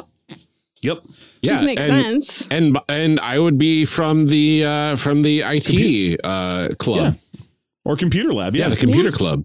Yeah, and then I would be from biology, and there you go. We just have 3 kids, and Right. and or at least I'm a full grown adult, but I still well, I got a high school student's brain. This is the scene you see in every single intro to the episodes. Every single the credit sequence Previously on. where it just giant shows pumpkin meteor shoots into the quads. Yeah, it's explodes. right. You got the music playing, you got the giant pumpkin meteor hitting the ground, and then all you got 3 that of us song. in a split screen, transforming. Godfrey's the god of Halloween. Yeah, when he's not messing around. And then, Snickers? of course, you don't know what Earth is like until you simulate. So you think everybody's a high school student because that's where you landed. I get, part of my power has been imbued into all 3 of you. So, Yeah. I'm not quite God level. Yeah, I assume that was your final act of a power that you had before you fell to Earth, which was just random Halloween caprice. So you were just like, I shall come to Earth and inflict Halloween, and then I shall join amongst the revelry, and that cuts yourself off from some of your other powers. Well, yeah, well, now that I no longer have the aspect of trick, costumes, or spider. The most famous parts of Halloween. Quintessential bits of Halloween, yeah. Everyone knows that you can divide Tricks, Halloween. costumes, and spiders are important key facts. Yeah. Why didn't anyone roll a pumpkin thing? And- We'll just have to assume there's an NPC who's the pumpkin ranger. Right, And that's somebody another reason nobody why you're rolled treat. vegetable, which is a super bummer. Yeah. So that's another reason why you're treat, because you gave the gift of all these powers to all. Exactly. There you go. Yeah. That's why And you that's held the on to origins that. of all the characters. And then they all just started trying to resume Thanksgiving life. Thanksgiving life. Thanksgiving life. What the heck? I've been on the phone too long. I'm going to say Well, after Halloween. high school life. Yeah, that's true. But that's almost definitely the foes is Thanksgiving who if we could get them out of the way, then Halloween could last longer. Yeah. But obviously, our Well, I mean, nemesis is Christmas trying to come early and hone in on our turf. Keeps creeping closer and closer. Is Santa Claus our nemesis? Almost certainly. Oh, Santa for Claus sure. lives. I mean, instead of being Well, consumed okay, with or high the school Easter Bunny because we're Over afraid there of at Christmas pastels. High. Oh, yeah. Easter. well, I'm afraid of pastels. That's true. I mean, Easter Bunny is like one of those situational villains that comes in every now and then and kind of shuts you down. Yeah. The great thing about my weakness to pastels is that it shuts my powers off, but I still have an unearthly strength, so I can just punch a bunny into space. Now, can we say that the way it worked was that all the gods of the various holidays descended on this one high school and infected a bunch of kids? Oh yeah, And so our rivals are just other kids in the class. Like even you can tell that I'm in a class because there's just a full on adult Frankenstein sitting in one of those kid chairs. But then behind him, there's a Santa elf. Yeah. It's just I don't like that Frankenstein. You and me after school, buddy. 3:00. it's just a kid dressed in blue pastel overalls with a little bunny on it, and is Johnny Peeps, and he is here to mess your day. Yeah, so it's all the same high school. Right. Oh, wow. Holiday High. Yeah. Yeah. And so, Wow. and depending on how popular the holiday is, it'll have more foot soldiers and so on in the school. So there's just one weird kid for Arbor Day. I was gonna say, But- is there one kid that is dressed as a tree or in Yeah. greens? There's that one and- kid who's always setting off firecrackers. Yeah, that's 4th of July Oh, kid. no. Yeah. Yeah. That kid's a real pain. Yeah, that's Independence Ray. All Independence Ray. Independence Ray. Can't trust him. Oh. Wow. Be right back. I'm going to make Independence Ray. I like that the idea of there's a whole group of different New Years. It's got one Jewish guy, one Chinese guy. So this will be an interesting the game Chinese too. kid is a different one every year, though. It's like it has different animal sidekicks every year. Yeah. And they're led by Greg Orion. Oh, no. No.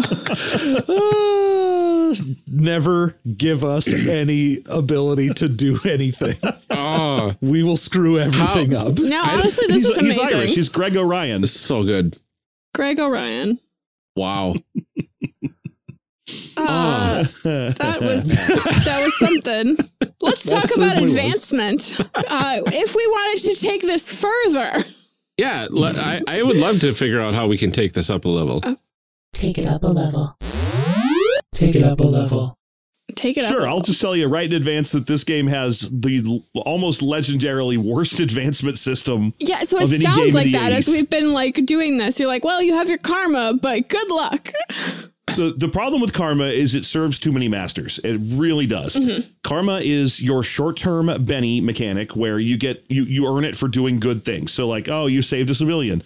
Here's 30 karma. Hey, you showed up to the game today. Here's 4 karma. It's one of those engines, where like you're supposed to, the DM is supposed to carefully piece together how much karma to give you based on minor activities, and playing well is always one of the listed reasons. But by the same token, there are significantly more and faster ways to lose it, not just through spending it, but through things like, oh, you missed a coffee date, or you were late to class because you were fighting the scorpion. And so that's constantly sapping That's your like XP. so frustrating. That's a no-win situation though as a player, right? Because it's like, And which thing do I lose more for? and it's encouraged. And obviously you're going to go fight the scorpion because you're playing a Because I'm playing a superhero game and you superheroes want to game. punch the scorpion. Yeah. And I mean, you'll get aggregate, you'll be net positive for beating the scorpion in karma because you get karma for, stopping villains, rescuing people, things like that. Yeah, you might be net positive unless he like knocks over a clock tower or something with his mighty tail during the fight, and then you take the hit for that. Yeah. It's okay. And then we already talked about how you spend to earn power stunts, and that is a ludicrous amount of karma spent over and over and over again until they become official. And if you just want to buy a power, oh boy, they start well over 1,000 karma. Wow. Great. Yeah, let me just give you the example that rescuing a person, like, so that they don't die is 20 karma points. And in a single rescue action, you can only ever get up to 100. Yeah. So even if you're like, I pick up a building full of people and move it so that all of them don't die, you're like, yeah, well, you did save way more than 5 people, but you get 5 people's worth of karma. Yeah, the classic thing where you stop a school bus from falling off a bridge. The only thing it would matter is if it had less than 5 people on it. And then you'd be like, I don't even know if I want to save that school bus. What is that, 40 karma? Meh. Saving 3 people is way less useful than saving 5. So you'd have to save 5 school buses, one at a With 3 time. people on them each. Yeah. Yeah. Wow.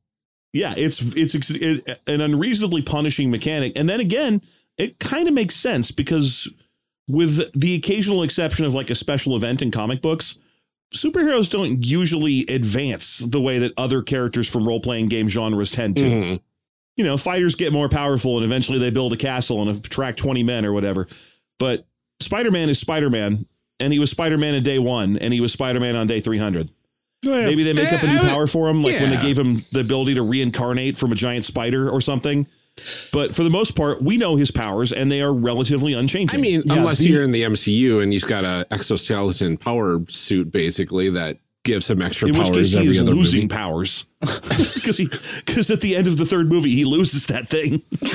Yeah, karma, if it was just used for the power stunts, and that was it. Like you had a baseline, whatever your powers were, and instead of having to randomly roll for how powerful they were, they're like, oh, you get 1 amazing power and, 2 excellent powers or something. And all you did was karma, instead of being XP, is just there to up your rolls or occasionally do something weird outside of what the rules say for your power. Yeah, that would be something. So that would be neat. But instead it is, you could roll real bad, be like, oh, I've got a feeble in the power I really want to use. I guess I'll save up my XP to keep bumping up the levels of that. And that'll take way too long and you won't be able to use your karma for any fun things. Yay. That's true. It really feels like leveling up in this system is just not overall enjoyable. Yeah. Not really. I mean, I know that a lot of superhero games are like, yeah, we want you to be a superhero out the gate. And so leveling up isn't really a thing that tends to exist in the same way that other games have leveling up. Mm-hmm. But with the fact that this has the whole like, oh, it's not just that you got this power, it's that you got it at a random rank that you might want to level up. It kind of ends up splitting the difference between having leveling mechanics and not. And it feels like it's much worse for it. Yeah, that makes sense. Mm-hmm. Goodness. Yeah. This just seems frustrating. Yeah. Yeah. I mean, ultimately, the one thing you can really say about most superhero games is that they are very well designed for one-shot play. Yeah. Yeah. Campaign play, it's rare to find a superhero game that has an advancement system that I would describe as satisfying. I would say there's, of all the ones I've ever read, maybe Masks, and outside of Masks, even Sentinels, which I love to the ends of the earth. It's designed intentionally with a broadening only advancement system. Yeah. All you can do is change stuff. Yeah, that makes sense. Huh. Yeah. Yeah, I never really thought of that superheroes are, I mean, even if you look at the comics, like their powers haven't changed too much in like 80 years. It's why when you get one of the horrible late 90s, early 2000s things with the open game license, where someone's like, oh, I've got a superhero game and I decided to put it in D20. And you're like, oh, now you have levels of hero and you end up being real weird because you're like, oh, I'm level 1 and I can't fight anybody, but I'm level 5 and now my eye beams are better. Yeah. Yeah. Like you look at Heroes Unlimited, which has a classic D&D style leveling advancement. Your character can level from 1 to 15. It doesn't affect anything but like your skill percentages and your hit points. Yeah. It's practically a grafted on afterthought. Yeah. And maybe like how much damage your energy maybe you'll get some can spells. do. Yeah. If you're a caster. Yeah. So ultimately, advancement seems like it's almost never the point. And I kind of appreciate that because, I want to be a hero when I'm a hero. Exactly. You want to start as a hero. You don't want to start as a nobody and eventually get like one little power. Yeah. So it's just an interesting aspect of superhero game design. I have never actually thought about that before. That's a really interesting revelation. That's what we bring. Exactly. That's what we're here for. Oh, and also the free tacos, which are wildly late. I don't want to be rude, but these free tacos. We were told there would be free tacos. Oh, I'm sorry about that. It's on you, Ryan. I know. I dropped the ball on the free tacos.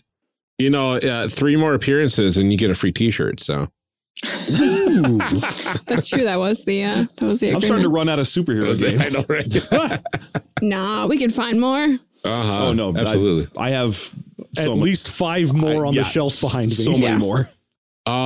So Jef and Jon, thank you so much for joining us for talking about Marvel superheroes.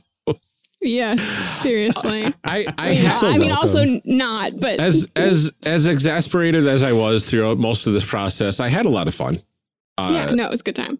And we created some characters that, good or bad, are memorable. Exist. Yeah. Good or bad, they were bad. We sure did make characters. Absolutely. Can you remind everyone where they can find you online and the sorts of things you're working on? SystemMasteryPodcast.com, where we make our show System Mastery, where we go through the depths of RPG history to pull up the weirdest, craziest, and worst ideas in game design over the decades, to talk about it, to make fun of it, and to have a good time. We also have some other shows where we review movies and Star Wars books. And of course, we ourselves write books. We are currently promoting our 4th book, the Dungeon Meister Cookbook, 75 recipes to get your table advanced from the level of just pizza and Mountain Dew. Pop it open to get today and try some goat cheese and herb pinwheels or a gnocchi German potato salad. Oh, man, I made that thing recently. It was incredible. That sounds amazing. Oh, dude, German potato salad, but you substitute the potato chunks with gnocchi. Get out of town. What? Yeah. What? Yo, get the book. Okay. Get the book. It's available on Barnes & Noble and Amazon. It's under $20, full color, very beautiful. All right. Wonderful. Well, John, do you have other things to plug, or did Jeff say all your things already? Well, of course, if you wanted to support us, you can go over to Patreon at patreon.com/System Mastery. Not only can you get a whole ton of bonus content, we do a ton of stuff over there, but it's also super useful if you listen to all of our shows. You can get one RSS feed that will have everything we do. So if you're loving what we do and you want to support us and you want to get everything in one place, that's the simplest way to do it. That is super true. Awesome. Well, thank you both so much for doing this with us. This was a good time, I think. I had fun. I mean, I enjoyed watching Ryan be exasperated this time, which was, that was phenomenal. So thank you for that. We do what we can. And thank you to everyone for tuning in. Call to action. Yeah, like that. So, Marvel superheroes, we're done with it. Mm-hmm. The 1984/86 version of the game. Yes. I was very excited to see that a new version is currently playtesting. Yes. Which kind of blows my mind. I was very excited to check it out. And then I saw some of the stuff that was going on there and I was less excited. But, maybe. I think out of a sheer curiosity, I want to know. I think it's different than a lot of the modern superhero games are. It seems to be kind of sticking a little more to the traditional thing that we just did, which I want nothing to do with. I see Karma's still in it. Yeah. But maybe they fixed it. That's what I'm hoping. Yeah. I mean, I don't know. They've had plenty of time, right? Yeah, you would think, and plenty 40 years to figure it out. Plenty to learn from. The resolution system looks like it could be nice. It does look like it has some tables. It's got tables. You cool. roll dice. That's cool. Big fan of those. I think honestly, they heard us talking about the old game and they were like, quick, before they ruin people's opinions of Marvel role-playing games, we got to get this out there. Yeah. And so they announced it right while we're in the middle of our series. That's very true. It has to be the reason. Well, right. And now people are going to go out and buy that game because they're like, well, definitely not that other one that they talked about on the show. Yeah, because that's just free online. Why would we buy that? Anyway, this was a game. It was a game. And, it was a game. Not as horrible as I thought it was going to be. Do you have Stockholm Syndrome? Did you not listen to any of the audio? So here's the thing. Not as horrible as it was in the moment. Okay. And afterwards, with reflection and through the eyes of various other folks that have grown up with this game and loved it, and with still the help play of it. a qualified therapist. Yep. It's not bad. It's pretty bad, but it's still, I can see the potential for fun. And I'm really sad that we didn't get to do the full base building mechanics. I want to know, when do I get to do interior design the RPG? I want to do 40 pages of superhero base there design. Was a lot of picking out dishes. Exactly. Seriously. And I got none of that. We got none of that. So I don't know, maybe some bonus content. We can build our base. Build our base. Because I really want to see what that looks like. And one of these days, maybe we'll have the gumption to do so. We should do that for our next bonus content in preparation for our AP. We can come back and give it to Jeff and be like, look what we made. We've got the China patterns. Ooh. Picked it all out. Anyway, calls to action. A quick reminder that Yazeba's Bed and Breakfast still has a few more days on IndieGoGo at the time of release of this episode. If you haven't checked that game out yet, you can follow the link in the show notes. If you want to hear more about that game, feel free to check out our Spotlight episode that we did with Jay and Lily, two of the designers. It was a lot of fun. I'm excited for this. I love that episode so much. And this game is just fantastic. Yeah. Now, if it would only come out sooner. I know, right? Hurry it up. But also take your time and do it. But also take your time and make sure it's good. Yeah. Absolutely. We are taking questions for a special anniversary Q&A episode. We did this after our first year, but we haven't just directly taken questions from our audience since then. Yeah. So we would really love to hear from you. You can ask us literally anything. Seriously, some of the questions we've gotten are not about character creation at all. Nope. In the slightest. But we will do our best to answer it. So you can find our submission form at questions.charactercreationcast.com. We can't make this episode without the help of your awesome questions. So please don't be shy, even if they're silly, even if they're not silly. And you know what? It can be anonymous. You don't have to submit your name with your submission. True. I don't think we left that as a required field either. Yeah, so you can literally submit a question and send it to us, and we would have no idea who it's from unless you told us. So, yes. But also, why wouldn't you want to be like famous and have your name in a podcast? So I know, it's right. So you can tell all your friends, you're like, that's my question. That's my question. That's my question. You can still say that about the anonymous questions, but nobody would believe you. That's true. You could tell your friends and they'd be like, yeah, sure, Craig, whatever. It's always great. Craig Masterson. If you want to submit questions, feel free. Yeah. That's a callback. Yes, it is. Speaking of callbacks, we're still in the need of reviews. We love reading all the amazing things that you have to say about our show, and we look forward to having more to read soon. You can leave a review on Apple Podcasts, iTunes, Podchaser, Podcast Addict, and Facebook, and I believe that's about it. Not Stitcher. Not Stitcher. They took Still that functionality away. I don't know why. Makes no sense. I mean, Podchaser does it better anyway, in my opinion, but, you know. Hot take. As an added bonus, speaking of Podchaser, Podchaser is doing the reviews for good campaign for the month of April. So if you leave a review for a podcast on Podchaser, and I want to say also in episodes, every episode review that you leave. You can go through and review 190 episodes or something. If you want to do that, that's a lot of change for the World Central Kitchen. Every review is 25 cents towards the World Central Kitchen, which is helping to feed families in Ukraine currently. So it's definitely a great cause. If we reply to your review, they will actually double that. So even if you have left a review somewhere else, we encourage you to share another one on Podchaser this month. We'll still read it on the show, and we'll still read any episode reviews as well. It's true. So if you just go through and start reviewing episodes, we'll just rattle them off as we get them. So we're not picky. Yeah, we're not picky, and we'd love to read it. And, you know, reviews are great. Reviews are reviews, man. Absolutely. I don't care. I don't care. But I also do care deeply. So please say nice things. Thank you for joining us for this wild series. We had a good time, even when we didn't. We are off next week, but we will be back in May with something very special for Series 50.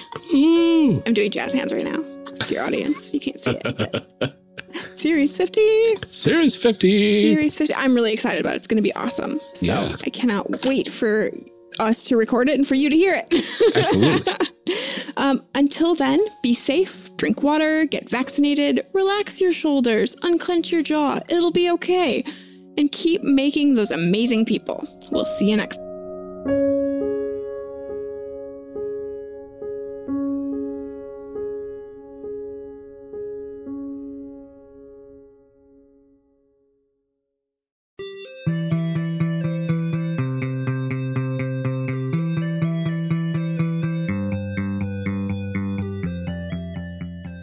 Character Creation Cast is a production of the One Shot Podcast Network and can be found online at www.charactercreationcast.com. Head to the website to get more information on our hosts, this show, and even our press kit. Character Creation Cast can also be found on Twitter at CreationCast or on our Discord server at discord.charactercreationcast.com. I'm one of your hosts, Ryan Bolter, and I can be found on Twitter at Lord Neptune or online at lordneptune.com. Our other host, Amelia Antrim, can be found on Twitter at Ginger Reckoning. Music for this episode is used with a Creative Commons license or with permission from the podcast they originated from. Further information can be found within the show notes. Our main theme music is Hero Remix by Steve Combs and is used with a Creative Commons license. This podcast is owned by us under Creative Commons. This episode was edited by Ryan Bolter. Further information for the game systems used and today's guests can be found in the show notes. If you'd like to leave us a rating or review, we have links to various review platforms out there, including Apple Podcasts, in our show notes. Also, check the show notes for links to our other projects. Thanks for joining us, and remember, we find that the best part of any role-playing game is character creation. So go out there and create some amazing people. We will see you next time.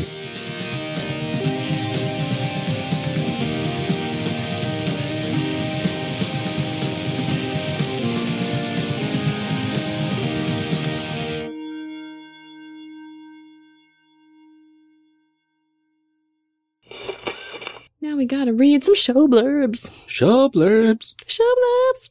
Show blurbs. Show blurbs. Character Creation Cast is hosted by the One Shot Podcast Network. If you enjoyed our show, visit oneshotpodcast.com, where you'll find other great shows like Asians Represent. Asians Represent celebrates Asian creators and diversity in the gaming community.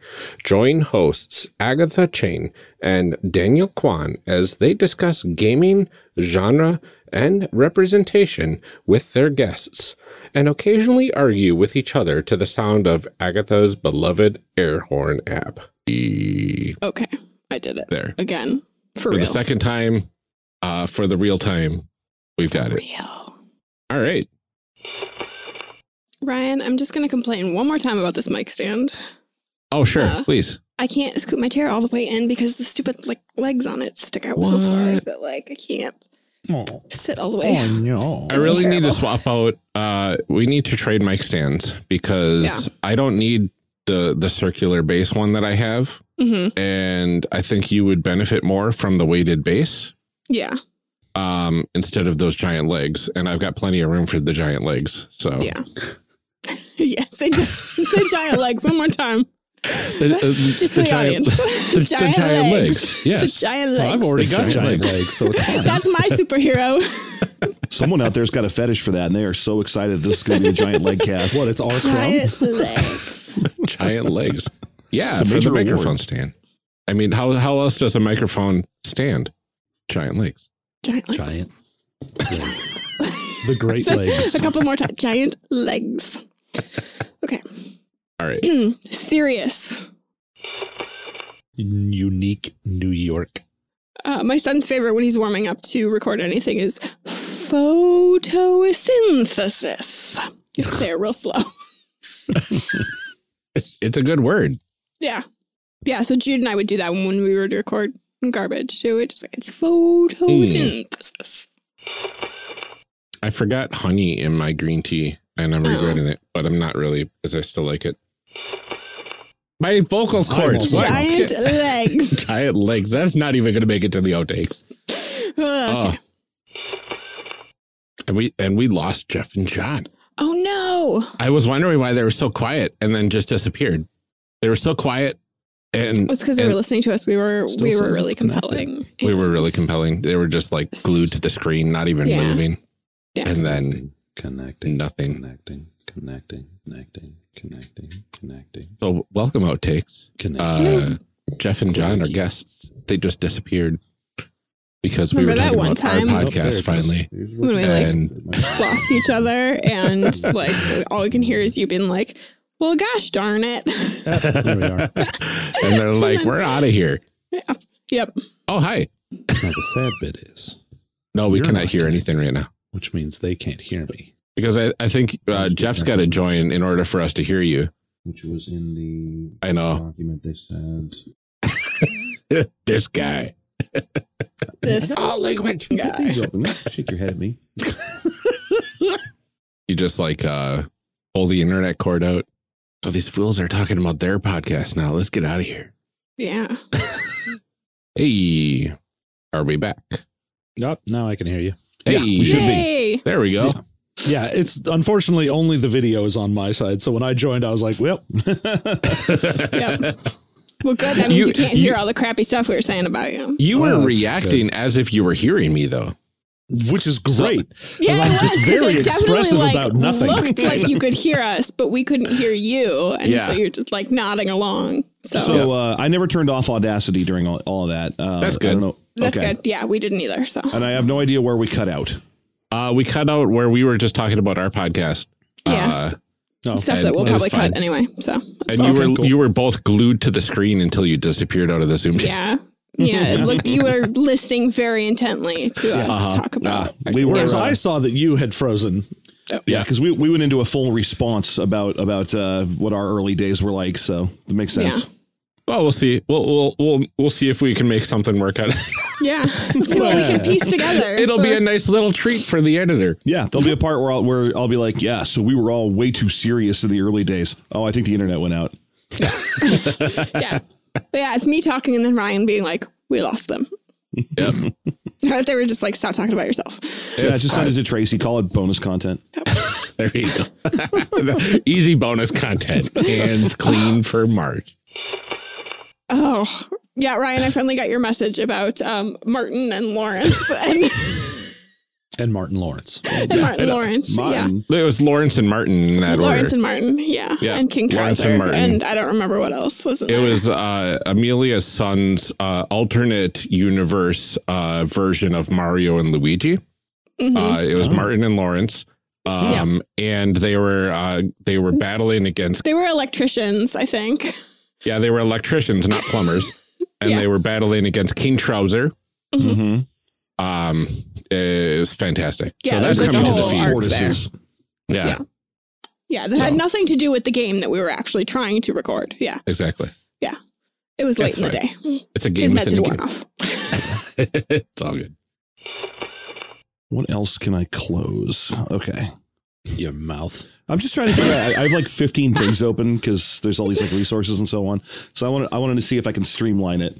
Yeah. The answer may surprise you. I thought you just said that my pants may surprise me. And I mean, they might. I'm wearing PJ. I mean, maybe if they're King Trouser.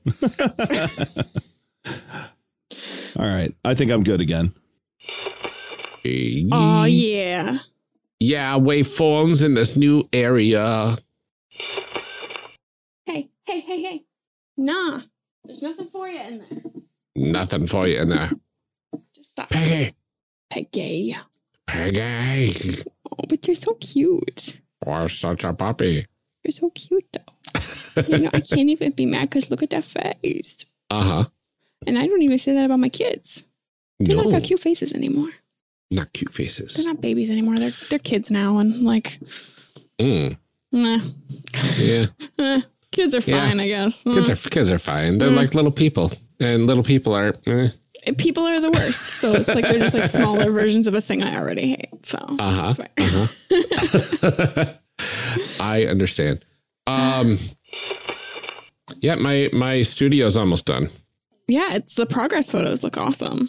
Yeah, it's wild. They finished all the drywall today. Nice. And they're going to come back tomorrow morning and they're going to mud it. I don't know what they call that. Yeah. Mud it.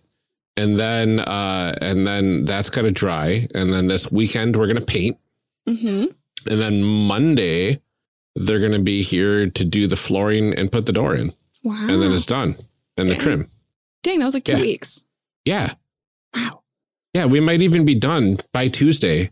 So I can actually be in the office for the cold open for the second episode of this series. Dang. Yeah. That's cool. I'm flabbergasted. That's amazing. I know. So if my audio quality for this cold open and the outtakes, welcome to the outtakes, everybody. Well, we're still in the other one for the outtakes. Oh, yeah. Unless cold That's open true. outtakes, I guess. But we're in cold open outtakes. I don't know that I don't think it's noticeable enough that like the average listener would know. Like you'll see it when you're editing. You're going to be like, oh, there's noise and there's, but like I don't think it comes out so much on, Yeah.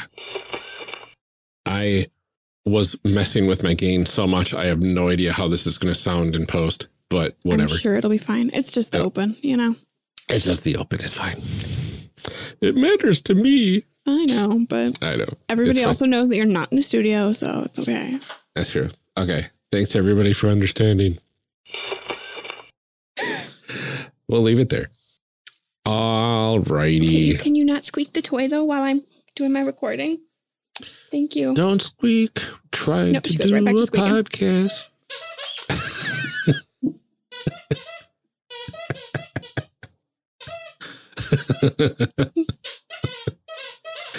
This is why we don't buy dogs the squeaky toys. No, she only likes the squeaky ones. Yes, thank you. That is a beautiful dino baby that you brought me. Thank you. Just Can a I have dino it? baby. Can I Just have a it? squeaky dino baby. Can I have it? Oh, thank you. Aw, Peggy. I was just going to bark at me because I have it on the desk. Okay. Aw, Peggy. You wanted to start. You want to start? You wanted to start. Wait, I'm starting? Okay. You were all like, I never get to say my game thoughts. And I was like, it's a back and forth. We both say them. And you were like, but you always do it first. I meant in the last two series specifically. Okay, but now I'm telling you, now it's Okay, your turn that's to do fine. the game thoughts. You wanted All right. it. You wanted it. I got it. Be careful what you wish for. All right. Hooray. Yay. Podcasting is fun. We did it. This is going to be our episode with like the most amount of dead air removed, I imagine. Yeah, editing silence out is going to take forever on this. Uh-huh.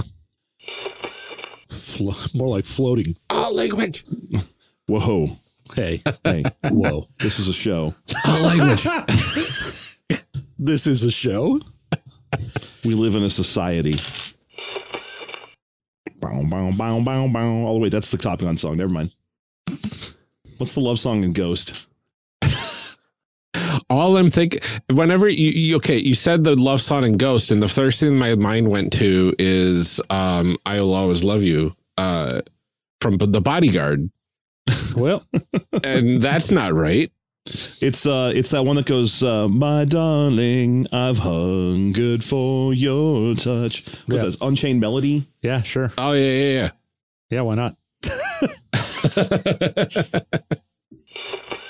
It's going to be like one of the most unlistenable series for character creation. I have no idea what's going on. You're just going to have to put music stings between each person saying a random sentence. It's the only way you'll get it to work. And we're back. R. But you would think that R would be a pilot's favorite letter of the alphabet. But no. They are married to the C. The C. When I was in Boy Scouts, we went through that joke to almost every letter of the alphabet. Yeah. Pirate's favorite letter is O, because he stabs someone and he enjoys the sound. Oh, no. Yeah, this is just that kind of stuff. Pirate's favorite letter is M, because they're delicious, because food is delicious. This is that. Pirate's favorite letter is I, Captain. Yeah, Boy Scouts is dumb. Turns out. Honestly, I think like kids are dumb. Like their jokes are not good. Ooh, I might just go to the ocean today. That's one of my many powers, you know. Going to the ocean. The two of us could just leave our house right now and be at the ocean in 10 minutes. Yeah, but I hate the ocean and all that dwell within it. Well, let me ask you this then. Do you have any spare change? A quarter. He'll be at it for hours. Oh, man. I'm just sitting here reading all the people really mad about Chocobo GP. What? Oh, it's a kart racing game for Switch that was going to come out, or that came out a couple of days ago. Final Fantasy racing game? Final Fantasy racing game. It's the sequel to one that was on the PlayStation 1 a million years ago. Unfortunately, it's a $50 game that is a mobile game. Like, it's got every mobile microtransaction thing that is possible in a $50 game. You have to $50 to start playing the game, and then massive microtransactions. Incredible amounts. Where when you turn the game on, you immediately get the pop-up that's like, you know, Season 1, unlock Cloud and Squall if you spend $8 now, and then also $15 later. And if you play the Battle Pass to level 65. Wow. And I'm like, it's a $50 game. You should just give me Cloud. Yeah. That's wild. The reason those things exist in other games is because they are free and then trying to milk you for money. Yeah. Yep. This is a double dip, and a lot of people are grumpy. Yep. Wow. Wow. No, I just finished reading the Chocobo GP thing. Apparently, the in-game microtransaction currency that they give you for like winning races and stuff expires. Oh my God. To stop you from stop you from trying to save it. It basically like all you can really unlock is a coupon that lasts a while for the real money you have to spend. Wow. Man, this is just amazingly bad. Yeah. Bad time to launch. All right. And before we hit stop on our recordings, we wanted to plug Jeff's thing and reinsert that at the beginning. Stormer. Oh, Jeff Stormer. Yes. My book? Okay. Jeff Stormer. Yes. Okay, yeah. All right, hang on. Let me get to the Slack channel about that.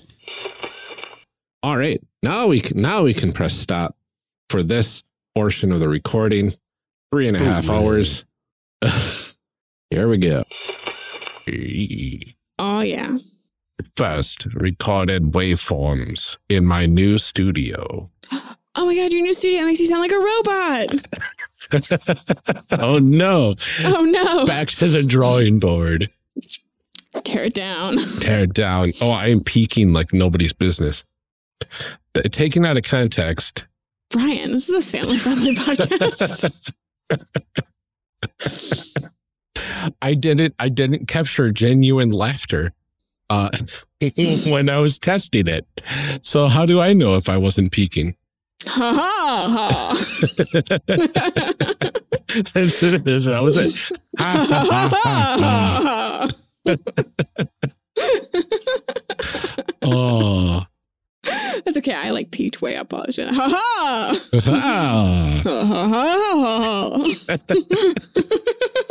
All right. I think we're officially at the peakless point on my input level. If it's peakless, does that mean it's smooth? It's smooth.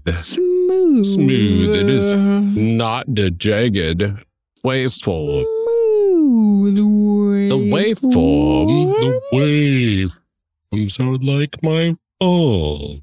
A little rough, but smooth. And blue. It can't be rough and smooth. Rough is the opposite of smooth.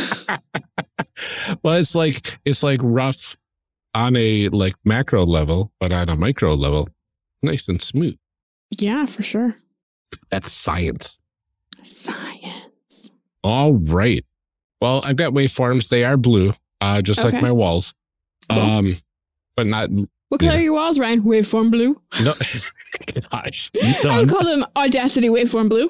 Oh, it would be the worst. It would be so bright. There might be a shade in there or two, but no, it's the actual name of the color is Oceania. Oceania. Okay. And it's very ocean-like. It's a nice deep blue with a gray undertone and a little bit of green. Mm-hmm. And I've got everything set up. I got my nice art behind me of my OC for my in-person game group and my character creation cast banner on a chair because I was gonna say it's not like up yet. I have to wait for my my fancy soundproofing panels. Mm-hmm. Get rid of this reverb that most people won't be able to hear because nobody can hear but you. Like even here, like I notice it a little bit because I'm listening for it, but like it's not enough that like if I were a casual listener, I'd be like, oh my God, that guy's got a lot of reverb. Well, look at that reverb. Oh, I have to say, like, I am really picky. Sit further from your microphone. Turn down your gain. Even when Nate's like watching Twitch streams too, I was like, dude, you're blowing out your mic back up. Stop peaking your waveform. Oh my God. Turn down your gain. And then Nate rolls his eyes at me because I'm like, sick gain, bro.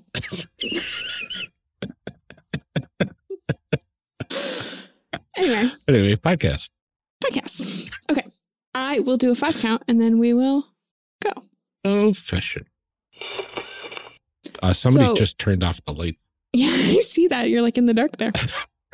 Who was turning off my lights? I got Wi-Fi lights, so like people are able to just turn things off. Oh, I didn't know if they were like, like motion. And you were like not moving enough there. So.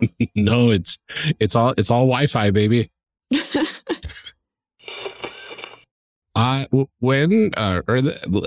Okay. Mm-hmm. Yeah, exactly. All right. I will do the recap real quick. I need a drink of water.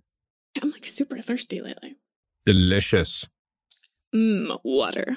Water. It's so moist. It's so moist. And everybody lubricating. gets so upset about the word moist. I'm going to get this out. This is recorded. Everyone can hear it. Everyone gets so upset about the word moist. Yeah. And no one talks about the word soggy. I agree. Because I propose that soggy is worse than moist because soggy implies something that should not be wet and is. Mm-hmm. Whereas moist could be something that like a cake is moist. Mm-hmm. That's good. It's supposed to be like that. A soggy cake? No. I think like the only thing that can be soggy and fine is a sponge. Even then though, you're kind of like, it's like, it is kind of you just like, want to like wring it out, you know? Yeah, squishy. Yeah. Yeah. There's nothing that I'm like, ooh, it's soggy. It's a little too wet. That's pleasing. I don't like, no. No. One time I did forget the word moist though, and I was trying to describe a cake to my ex-husband, and he like makes fun of me for this still. That I was like, it was just like really like, I don't want to say juicy. And he's like, no, wrong. Not okay. Juicy, also another really great word, but not in certain contexts. Right, not for cake. Not for cake. I just like moist. Good. Moist cake soggy good. Cake bad. Juicy cake bad. Cake really bad. Honestly, really bad. Soggy cake is an accident. Juicy cake is just an abomination. That was an intentional abomination. So if you have questions about this in the outtakes, any questions about cake, questions.charactercreationcast.com. Yep. Enjoy outtakes. Yep. Boy. It took everything in me to not interrupt and be like, and another changeling. And another changeling. And another changeling. 5 characters. Oh boy. We did it. We did. It only took 24 minutes. There we go. All right. Oh, waveforms. Look at those waveforms. Everybody loves a good old-fashioned waveform. No, not me. I hate waveforms. Like it says on my I hate waveform shirt. Oh, wait, this is the Avengers. I mean, mine is truly accurate as it is born hungy. It would have to be a Transformers shirt at that point, right? Oh, no, wait, that's Soundwave, not waveform. Yeah. I mean, waveform should be a Transformer. I don't see any reason why it wouldn't be. Oh, waveform, son of Soundwave. There might be an Autobot that turns into a tape player as well. Oh, probably. I feel like there is. One thing I keep hoping is that as the generations of Transformers continue to come out, that Soundwave never changes from being a cassette player. Yeah. Right? He's just always... Eventually, it's not going to make any sense.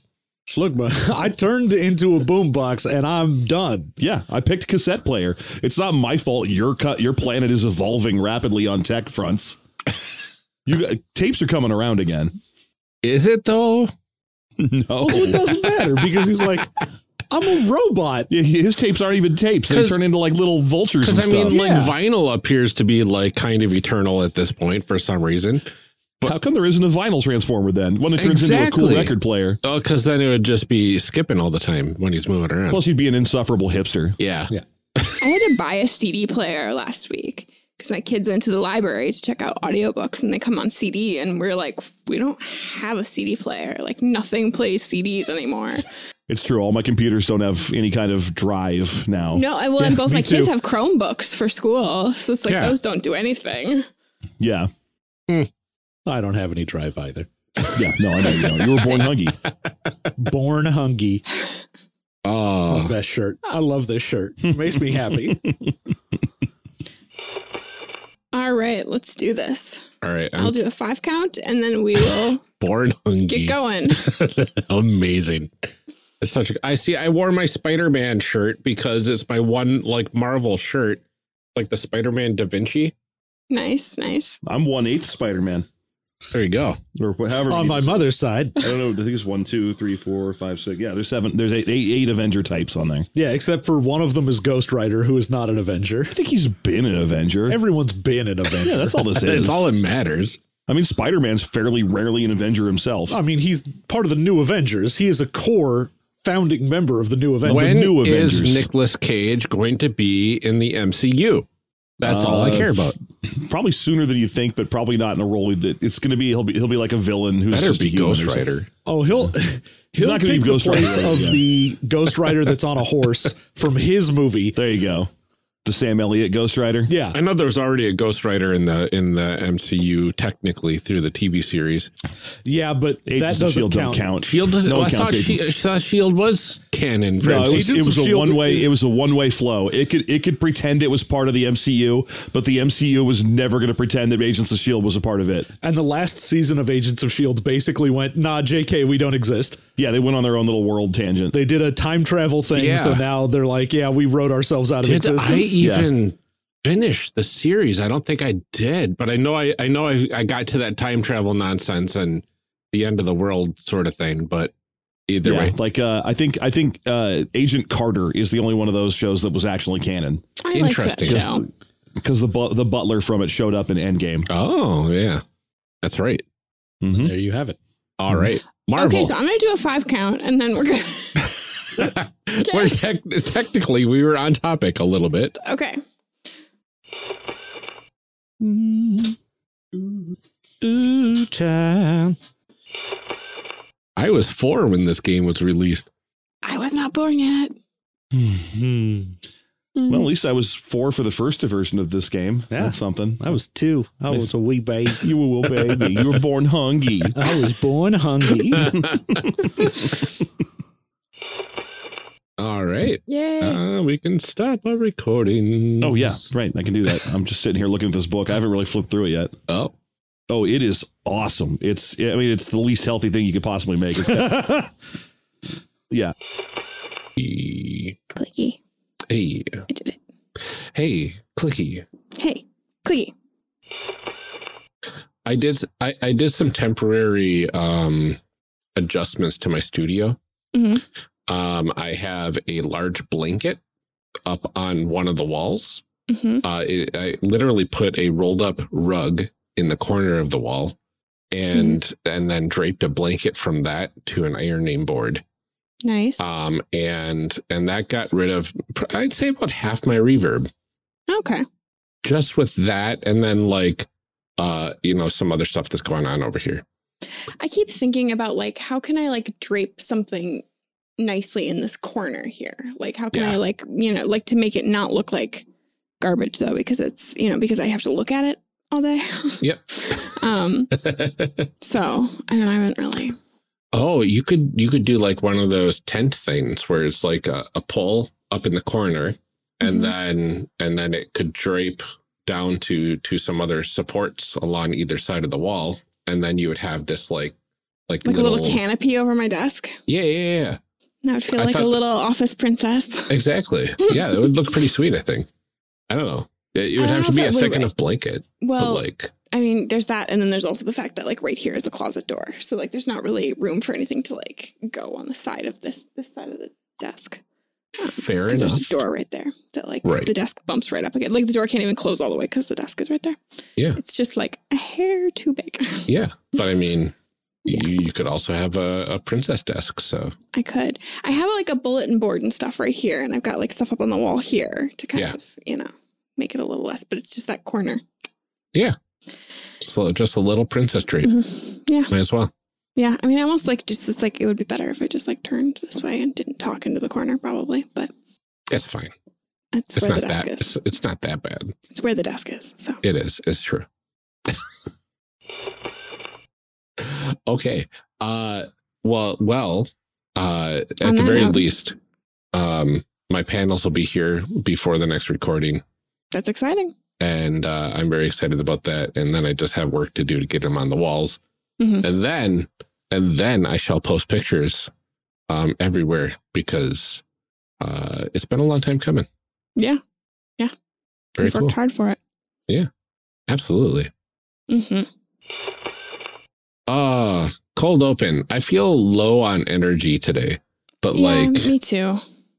I don't know where it's coming from, but like, I just feel like mellow, more mellow than normal. Yeah, I just feel kind of like, nah. So it might be a more low energy cold open. So, I mean, if that's the case, we apologize. Yeah, I mean, it's fairly short. It's not too bad. So it's not too bad. Yeah. See a little last time we were really kind of slap happy though. So that's true. Maybe we'll have less this is like outtakes a normal, like professional level. I mean, let's not get too crazy. But I hesitate to say professional, but right. I hesitate to call it good. Now, wait a minute, Amelia. We're not that good. Sorry, my mistake. I got carried away. Heat of the moment. That's all good. All right. Shall we record a cold open? We shall have lubricated my mouth. Oh, excellent reminder. I shall also lubricate the vocal cords with the aqua. Yes, if we could just like moisten. Get that mouth good and soggy. Nice juicy with mouth. A good juicy mouth. Why? Yep. Can't wait for that to be in the outtakes. That's I think my game might be too. I don't know. Or you just shouted about juicy mouths. Juicy mouths. Yep, I'm peeking too much because I'm talking about juicy mouths. We've all been there. Welcome, Outtakes. We apologize for nothing. No, not a bit. All right. Looks like I'm starting the show, so I'll give us a countdown, and we'll go from there. Okay. Here we go. 2 seconds. My dog is chewing on something, and I don't know what it is, or if it's a thing she's supposed to be chewing on. Sure. Peggy's. Peggy. Stop chewing on stuff you're not supposed to chew on. You find a cardboard box? So exciting. That's so exciting for you. Yeah. Little tail. You just have the best puppy life.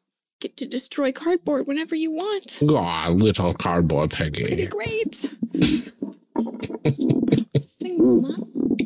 And I'm like not strong enough to turn it Need into like a wrench or something for that thing. Well, it's I mean it's like a little knob, like just a little bit more torque. Yeah. Got to get those sick gains. Sick gains, bro. Sick gains. Okay. Editor James, cut that. Editor James. Editor James. I can't even put that in the outtakes. Oh, you audience will never know what we were just talking about. Nope. Secrets. Secret. Got a secret. Okay. Huzzah. We did it. Hey. That was our recording. We recorded some stuff. Talking to a microphone. With our juicy mouths. Juicy mouths.